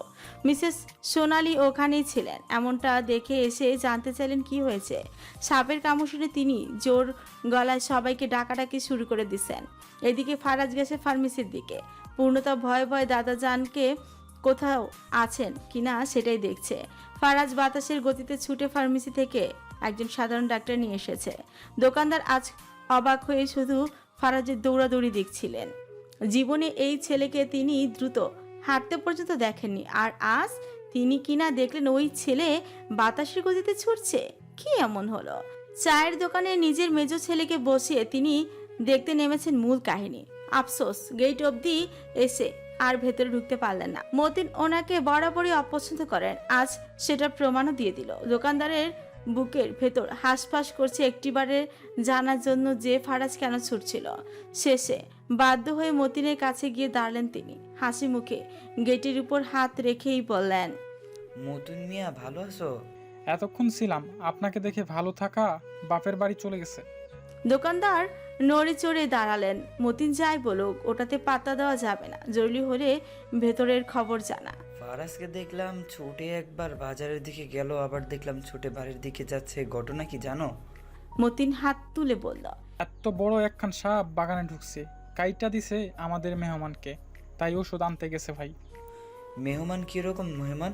দাদাজানের দূর সম্পর্কের এক ছেলের মেয়ে, নাম পূর্ণা। ও, বয়স কত? কেন, ছেলে দেখবেন? দেখতে তো সমস্যা নাই। এই হবে 23-24। তাহলে তো কেল্লা ফতে। কেন কেন? ঘরেই তো ছেলে আছে, ফারাজের সাথে ওরে বিয়ে দিলেই হয়। রিয়া বললেই হয়, ভাগেন তো। আরে মতিন, ভালো বুদ্ধি দিলাম। কথাটা গিয়া বেলায়েত আঙ্কেল রে কইও, যদি বিয়েটা ঠিক হয় তবে আমি হয়ে যাইব উকিল চাচা। তোমাকেও একটা কিছু বানিয়ে দিব, চিন্তা করো না। মতিন ফেংচি কেটে অন্যদিকে ফিরে গেছে। এইদিকে দোকানদার ভাবছে অন্য কিছু। মুখে যাই বলুক, ভেতরে ভেতরে তিনি ভাবছেন ফারাজ আর পূর্ণতা হয়তো প্রেম করছে। এইসব ভাবতে ভাবতেই নতুন গল্প বানাতে বানাতে তিনি তার দোকানে চলে গেছেন। পূর্ণতার পায়ের ব্যথা সারার জন্য কিছু ঔষধ লিখে দিয়েছে ডাক্তার, তারপর চলেই গেছে। পূর্ণতা এখন শক্ত হয়ে বসে আছে, ভয় ছাড়া বাড়তি কিছু নেই। হালকা পা ব্যথা কেবল, ওটা সেরে যাবে। বেশি চিন্তা ভাবনা করো না সে এটা নিয়ে। তার মাথায় শুধু ঘুরছে। দাদাজান যেন আর উল্টাপাল্টা কিছু না ভাবেন। ফারাজ অবাক করা কাজ করেছে আজ। পূর্ণতাকে নিয়ে সে এত ভাবে তা পূর্ণতা জানতো না। অবাক হচ্ছে কিন্তু প্রকাশ করতে পারছে না। সারথি আজ আবারও একা একা বেরিয়ে পড়েছিল। সজীবকে সব ভুলে শেষবার ফোন করেছিল কিছুক্ষণ আগে। কলটা সজীবের দ্বারা ভুলে রিসিভ হয়। সে লেভেনকে নিয়ে হাসাহাসিতে মেতেছিল। ফোন পকেটে থেকে চাপ লেগে রিসিভ হয়ে পড়ায় সারথি সব শুনেছে। সজীব ওইখানে কত খুশি। তার হয়তো তখন কল দেওয়াটাও ঠিক হয়নি। একা একা পথ চলতেছে সে। গন্তব্য বাজে কোনো একটা নদী, ডুবে মরবে। কতক্ষণ দম বন্ধ থেকে সে চিরজীবনের জন্য মারা যাবে। ছাদ থেকে পড়ে গাড়ির সামনে দাঁড়িয়েও যখন সে মরল না, তবে আজ পানিতে ডুবে মরার চেষ্টা চালাবে। এখন নিশ্চয়ই আনাফ আসবে না। পথে লোকেদের জিজ্ঞেস করে সে পথ চলেছে। কাছাকাছি একটা নদী আছে, এইটা সারথি জানে। এবার মানুষ জিজ্ঞাসা করে চলেছে। নদীর কাছাকাছি আসতেই লঞ্চ স্টিমারের আওয়াজ ভারী হয়ে উঠল। সারথি বুঝে গেল সে নদীর কাছে চলে এসেছে। পাশে এক লোকের কথা শুনতে পেল সে। লোকটা বাদামওয়ালা থেকে বাদাম কিনে খাচ্ছে, আর বাদামের দাম বেশি কেন সেটা নিয়ে দর কষাকষি করছে। সারথি সেদিকে গিয়ে লোককে বলল, ভাই, আমাকে একটু নদীর কিনারা দেখিয়ে দেবেন? লোকটা বাদাম খাওয়া বন্ধ করে বলল, মনে হয় চোখে দেখেন না, কি দরকার কিনারায় যাওয়ার? আমার ইচ্ছা পানি কিনারায় এসে স্রোত আছড়ে পড়ার আওয়াজ শুনবো। প্লিজ বলে দিন। লোকটা বলল সোজা গিয়ে নিচে নামতে। সারথি সেই কথা মতন সোজা গিয়ে নিচে নামছে। এবার অনেক কষ্টে নিচে নামলো সে। তারপর বসে থাকলো গালে হাত দিয়ে। আজ ওখানে আনাফও এসেছে তাজা ইলিশ মাছ কিনতে। 5টা 10 মিনিটে একটা ট্রলার ইলিশ মাছ নিয়ে আসবে। ওটা থেকে নিলামের দরে সে 30টা ইলিশ মাছ কিনবে। আগে থেকে খবর নিয়ে রেখেছিল। অনেকদিন ধরে ইলিশ মাছ খাওয়ার ইচ্ছা জেগেছিল। আজ সময় করে তাই সে এই দিকে এসেছে। এখানে সে এসেছে আরো আধ ঘন্টা আগে। এত সুন্দর পানি দেখে তার গোসল করতে মন চাইলো। তাই গায়ের নীল রঙের টি শার্টটা খুলে কিনারায় শুকানো জায়গায় ফেলে পানিতে ঝাঁপিয়ে পড়েছে। সাঁতারে পানির মাঝে চলেও গেছে। কি যে ভালো লাগছে তার। কতদিন পর নিজেকে কেমন যেন স্বাধীন মনে হচ্ছে। ওপর থেকে একটা সেতু দেখা যায়। সেটা দেখতে দেখতে আনাফ শুয়ে শুয়ে সাঁতার কাটছে। ভাসা অবস্থায় হঠাৎ ডান পাশে তাকালো সে। দূরে বসে থাকা লাল শাড়ি পরা মেয়েটিকে, একদম সারথীর মতন দেখতে। ও এখানে কেন আসতে যাবে তা ভেবেই আনাফ গুরুত্ব না দিয়ে সাঁতরে আরো দূরে চলে গেল। স্রোত বেড়ে যাচ্ছে, সন্ধ্যা নামছে বলে। সাঁতরানোর সময় আনাফ আরও একবার সেই কিনারায় তাকাতে দেখলো মেয়েটি উঠে দাঁড়িয়ে হুট করে চোখের সামনে ঝাঁপ দিয়েছে পানিতে। এইটা দেখে আনাফ কোনো দিক না ভেবে দ্রুত সেদিকে সাথে গেল। মেয়েটিকে যতজন ঝাঁপ দিতে দেখেছে সবাই হইচই করতে করতে দেখতে চলে আসলো, কিন্তু কেউ বাঁচাতে পানিতে নামলো না। সারথি দম ছেড়ে দিয়ে ইচ্ছাকৃত আনাফ যত দ্রুত পারছে আসছে, কিন্তু স্রোতের কারণে তার বেগ কমে আসছে। ততটাও দক্ষ না সে। অনেক বছর পর পানিতে নেমেছে। এর আগে মনে হয় 5 থেকে 6 বছর আগে নানু বাড়িতে পুকুরে গোসল করতে নেমেছিল। তাই সাঁতারে কষ্ট হচ্ছে। তাও কাছে এসে পানিতে ডুব দিল সে। সারথি দম ছেড়ে ঢের পেল। তাকে দিয়ে মরা হবে না, তার ভীষণ কষ্ট হচ্ছে। নাকে দিয়ে পানি ঢুকে তার ভেতরটা জ্বলছে। বাঁচার জন্য সে চোখ খুলে তাকালো। উপরটা অন্ধকার, সন্ধ্যাবেলা বলে কোনো আলো নেই পানির ভেতর। এমনিতেও সারথির চোখে অন্ধকারই দেখে সব সময়। হাত উপরে তুলে সারথি ওঠার চেষ্টা করলো, কিন্তু সে তো সাঁতার জানে না। তাও উপরে ওঠার বৃথা চেষ্টা করে সে ব্যর্থ। দম চেয়েও সে এখন ধরে রাখতে পারছে না। হেরে গিয়ে সারথিও আরও একবার দম ছেড়ে দিয়েছে। অমনি পিঠের তলা দিয়ে আনাফের হাতে ছোঁয়া পেল সে। ততক্ষণে সে চোখ বুজে ফেলেছে, জ্ঞান হারিয়ে ফেলেছে। আনাফকে শক্ত করে ধরে উপরে নিয়ে আসলো। উপরে তুলতে সারথির মুখে দেখে আনাফ যেন আকাশ থেকে পড়েছে। ওকে জল দিতেই কিনারায় নিয়ে এসে শোয়াতেই দেখলো আশেপাশে মানুষের ভিড় ধরে গেছে। জলদি করে সারথির আঁচল টেনে ওর গা ঢেকে পালস চেক করলো সে। পানি ঢুকে গেছে শরীরে। পেটে চাপ দিয়েও লাভ হচ্ছে না। সারথির ঠোঁট ছুঁয়ে পানি বের করে কিংবা হাওয়া দেওয়া ছাড়া আর কোনো উপায় নেই। পেটে চাপ দিয়েও পানি বের করা যাচ্ছে না। দম আটকে আছে ওর মনে হয়। বাতাস ঢুকাতে হবে মুখে। সবাই বলছে ডাক্তারের কাছে নিয়ে যেতে, কিন্তু কেউ তো জানে না আনাফ নিজেই ডাক্তার। সারথি মুখ ধরে সে বাধ্য হয়ে হাওয়া দিল মুখে। অনেকবার দিয়েও কোনো রেসপন্স না পেয়ে সারথিকে কোলে তুলে সামনের দিকে গেল। রোডে তার গাড়ি, জলদি হাসপাতালে নিয়ে যেতে হবে। এখনো বেঁচে আছে ও। সকলে ওর পিছু পিছু আসছে। আনাফ সারথিকে গাড়িতে তুলে ড্রাইভিং সিটে বসে স্পিড বাড়িয়ে হাসপাতালের দিকেই গেছে।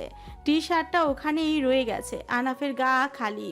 সারথি এমন কিছু করবে তা জানা ছিল, কিন্তু সেটা এত দ্রুত করবে তা জানা ছিল না ওর। তার নিজেরই দম বন্ধ হয়ে আছে। সারথিকে বাঁচানো জরুরি। প্রাথমিক উপায়ে পারেনি বলে বুকের ভেতর ভয় ঢুকে আছে। ওরে যে কোনো মতে বাঁচাতে হবে। সারথি চোখ খুলছে না এখনো। কাছে একটা হাসপাতাল আছে এইদিকে, নতুন হয়েছে তবে চালু হয়েছে। ওটাতেই নিচ্ছে আনাফ। সারথি মরতে পারে না, ওকে মরতে দিবে না আনাফ কিছুতেই না। এত সুন্দর জীবন নষ্ট হতে দিবে না সে। পূর্ণতা তার রুমে বসে আছে। ড্রয়িং রুম থেকে মেহমানদের হাসাহাসি শোনা যাচ্ছে। ফারাজকে হাবিবুল্লাহর পরিবারের কজন দেখতে এসেছেন। তাদের নিয়ে যত হট্টগোল। পূর্ণতা চুপচাপ বই পড়ছে। ফারাজ তার নিজের রুমই ছিল। হাবিবুল্লাহর পরিবার দেখে তার মেজাজ গরম হয়ে আছে, কিছু ভালো লাগছে না। ফারাজকে একটা নীল পাঞ্জাবি ধরিয়ে দাদাজান চলে গেছেন, ওটা পরে নিচে আসতে বলেছেন।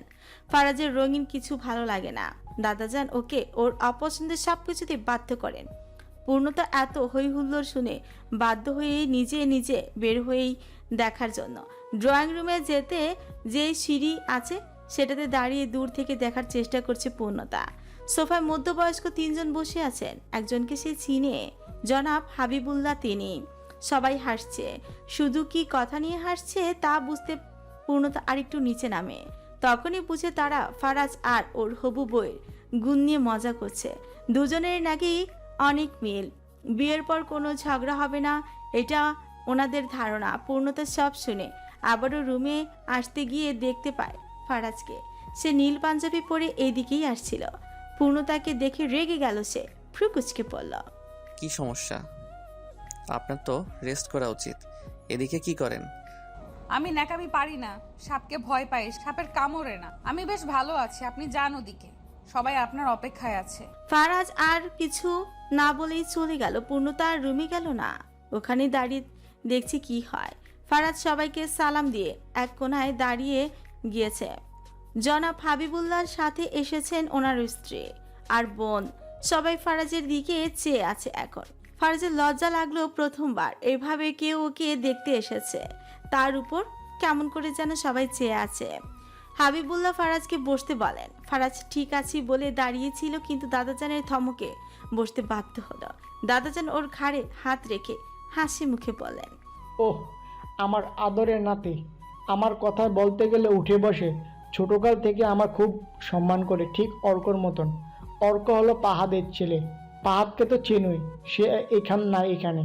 বিয়ের কথা পাকা হলে এসে পড়বে। আপনারা মিষ্টিমুখ করুন না, সকলে বসে আছেন কেন? হাবিবুল্লাহ এদিক ওইদিক তাকাচ্ছেন। ফারাজকে প্রশ্ন করা জরুরি, প্রশ্ন সব গুছিয়ে এনেছেন, এবার শুধু বলার পালা ওনাকে। এভাবে এদিক সেই দিক তাকাতে দেখে ফারাজের দাদা বললেন, আপনার কিছু জানার থাকলে জেনে নিতে পারেন ওর থেকে। হ্যাঁ অবশ্যই। আচ্ছা বাবা, তুমি যে চাকরি করো সেটাতে তোমার ইনকাম কীরকম? ছবি যত আঁকবো তার উপর নির্ভর করে পারিশ্রমিক। তার মানে 30 দিনে 30টা ছবি আঁকতে একটি ছবি 1000-এর উপরে বিক্রি করলে তোমার বেতন দাঁড়ায় 30,000। ফারাজ হাসলো, হাসিকে এক পাশ করে বলল, ছবি এত সহজে আঁকা যায় না আঙ্কেল। একটা ছবির পেছনে সময় এবং মেধা দুটোই দিতে হয়। একটা ছবি আঁকতে আমার 4-5 দিন লেগে যায় অনায়াসেই। তার মানে তোমার তো মাসে 15,000ও আসে না। ফারাজ আবারও হাসলো, তারপর বলল, 30,000ই পাই। এবার বলবেন কিভাবে? আমি বলছি কিভাবে। আমার একটা ছবি 1000 নয় বরং 4000ও বিক্রি হয় কখনো কখনো। এত দাম? আপনি নিজের চোখে দেখে নিন। আপনার পেছনে দেয়ালে যে ছবিটি টাঙানো ওটা আমারই আঁকা। এক্সিলেন্ট। আমি তো ভাবলাম জানতে চাইবো এটা কোথা থেকে কেটা। দাদাজান পায়ের উপর পা তুলে বললেন, খাঁটি সোনা আমার নাতি, এবার আপনার মেয়ে নিয়ে কিছু বলুন। তাকে নিয়ে বলে শেষ করা যাবে না। রূপে গুণে সব দিক দিয়েই আছে, কমতি পাবেন না। যাকে বলে পারফেক্ট। আমাদের ছেলে তো পারফেক্ট না। আপনার পারফেক্ট মেয়ের জন্য তো সরকারি চাকরিজীবী খুঁজতে পারেন, আমাদের ছেলে কেন? একটা পেলে একটা পাই না। তো এখন বুঝি পেয়েছেন? মিসেস সোনালি তখন দাদাজানের কানের কাছে ফিসফিস করে বলল, মেয়ের হয়তো কোনো সমস্যা আছে, না হলে এত পারফেক্ট মেয়ে আমাদের ফারাজের জন্য কেন আসবে? জনাব হাবিবুল্লাহ হালকা ঝেড়ে কেসে বললেন, আসলে হয়েছে কি, আমার মেয়ের একমাত্র ফোনে বিয়ে হয়েছিল, ছেলে আসেনি দেশে। তার আগেই ছেলের সাথে ওর ডিভোর্স হয়ে যায়। এটা তো বিয়ে ছিল না, তাই না? ওদের তো একসাথে থাকা হয়নি। এটা নিয়ে অনেক পরিবার কটুভাবে, এটাই আসলে সমস্যা। তাছাড়া আমাদের মেয়ের কোনো সমস্যা নেই। দাদাজান ফারাজের মুখের দিকে তাকালেন। ফারাজ চুপ করেই আছে। মিসেস সোনালি গেলেন রেগে, তাও দাদার ভয়ে গলার আওয়াজ কমিয়ে বললেন, কি কারণে ডিভোর্স হয়েছিল? আর কি বলবো আপা, ছেলে চায় সারাদিন ফোনে কথা বলতে পারে না, ফোনের ভিতর ঢুকতে। আমার মেয়েকে বিদেশে নিয়ে যায়। এত জ্বালাতন কার সহ্য হয়? বাথরুমে গেলেও ভিডিও কল দেয়। কোনো সুস্থ মস্তিষ্কে মানুষ এমন করতে পারে? প্রথম 10-12 দিন বাথরুমে ভিডিও কলে কথা বলেছে, তাও হয় না ছেলের। সে যায় যতবেলা বাথরুমে যাবে ততবেলা ভিডিও কল। মেয়ের কি খাওয়া দাওয়া নাই, জীবন নাই? ছেলে না হয় চাকরি কাজে সারাদিন বসে থাকে অফিসে, তাই বলে কি আমার মেয়েও বসে থাকে? তার উপর ছেলে বাবা মা বিয়ে হয়েছে বলে আমার মেয়েকে তাদের বাসায় নিয়ে রেখেছেন। যে কাজ ওখানে কি করে সময় দেব ছেলেকে? এটা কি ডিভোর্সের কারণ? এটা তো তুচ্ছ একটা ব্যাপার। আপা, সমস্যা তো সেটা না। মেয়ে গিয়ে দেবরকে সব নিয়ে বলতো, কষ্টের কথা শেয়ার করতো, অমনি হয়ে গেল বিপত্তি। আজকালকার মানুষ এত নীচ। আমার মেয়েকে সন্দেহ করে, মেয়ে নাকি দেবরের সাথে প্রেম করে। কত বড় অভিযোগ তুলেছে ভাবতে পারেন? তো আপনারা দুই পরিবার মিলে বুঝাননি? বুঝাইছি মানে? ছেলের পরিবার আরও খারাপ। তাদেরও এক কথা, আমার মেয়ে নাকি দেবরের সাথে ইটিস পিটিস করে। দাদাজান বারবার ফারাজের দিকেই তাকাচ্ছেন। ফারাজ চুপ করে শরবতের দিকেই চেয়ে আছে। পূর্ণতা সব শুনিয়ে কপাল চাপড়াতে চাপড়াতে উপরে চলে গেছে।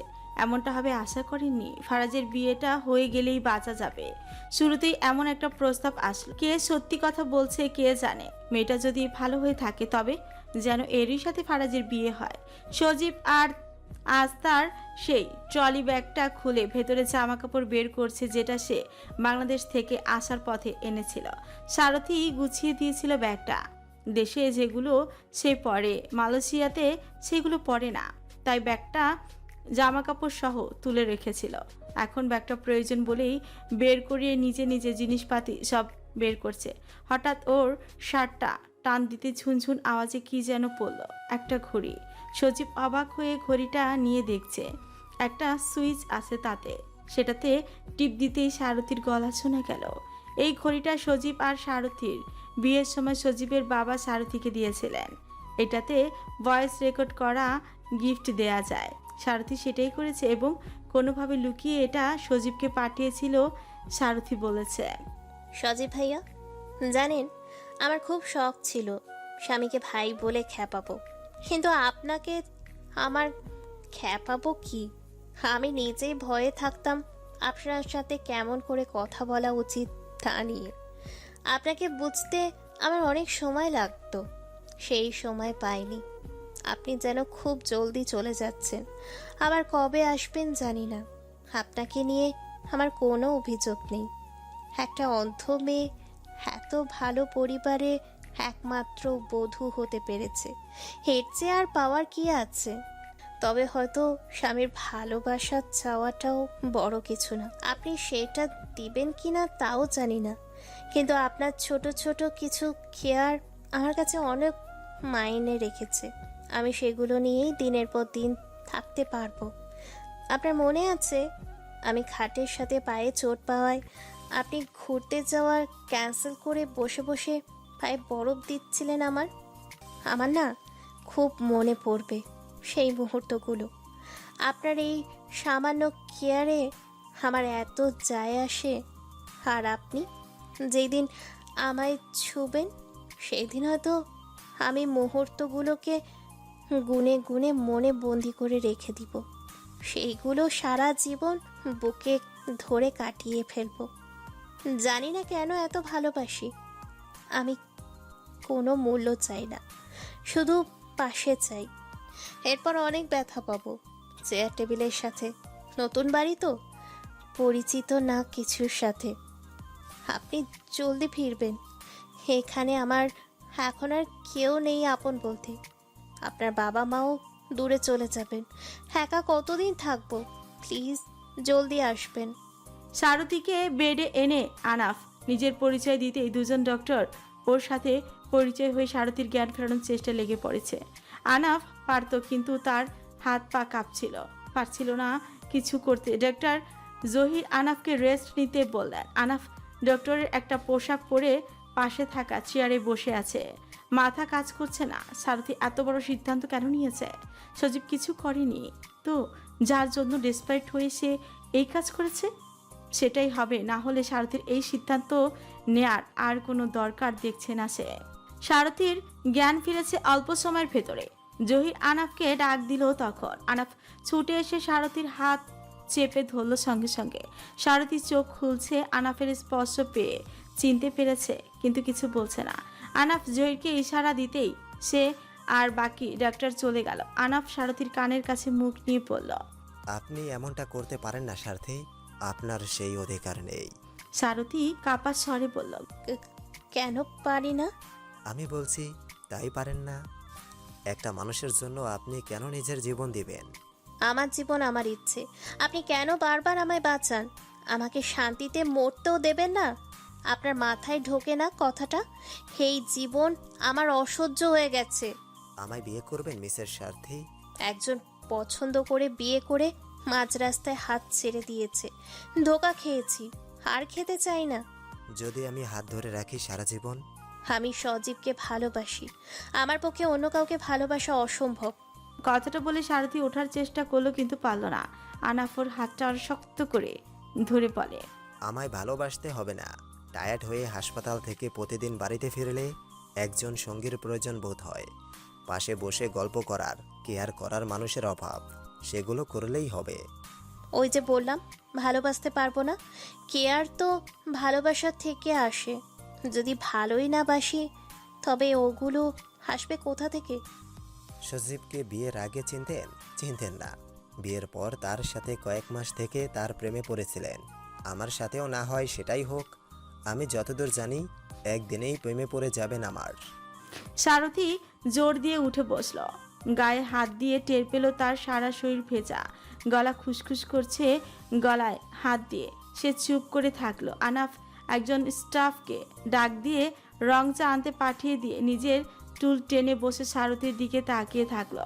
সারথী আঁচল দিয়ে গা ঢেকে বসে আছে। আনাফ এবার বলল, আমার বাসায় চলুন, ফ্রেশ হবেন।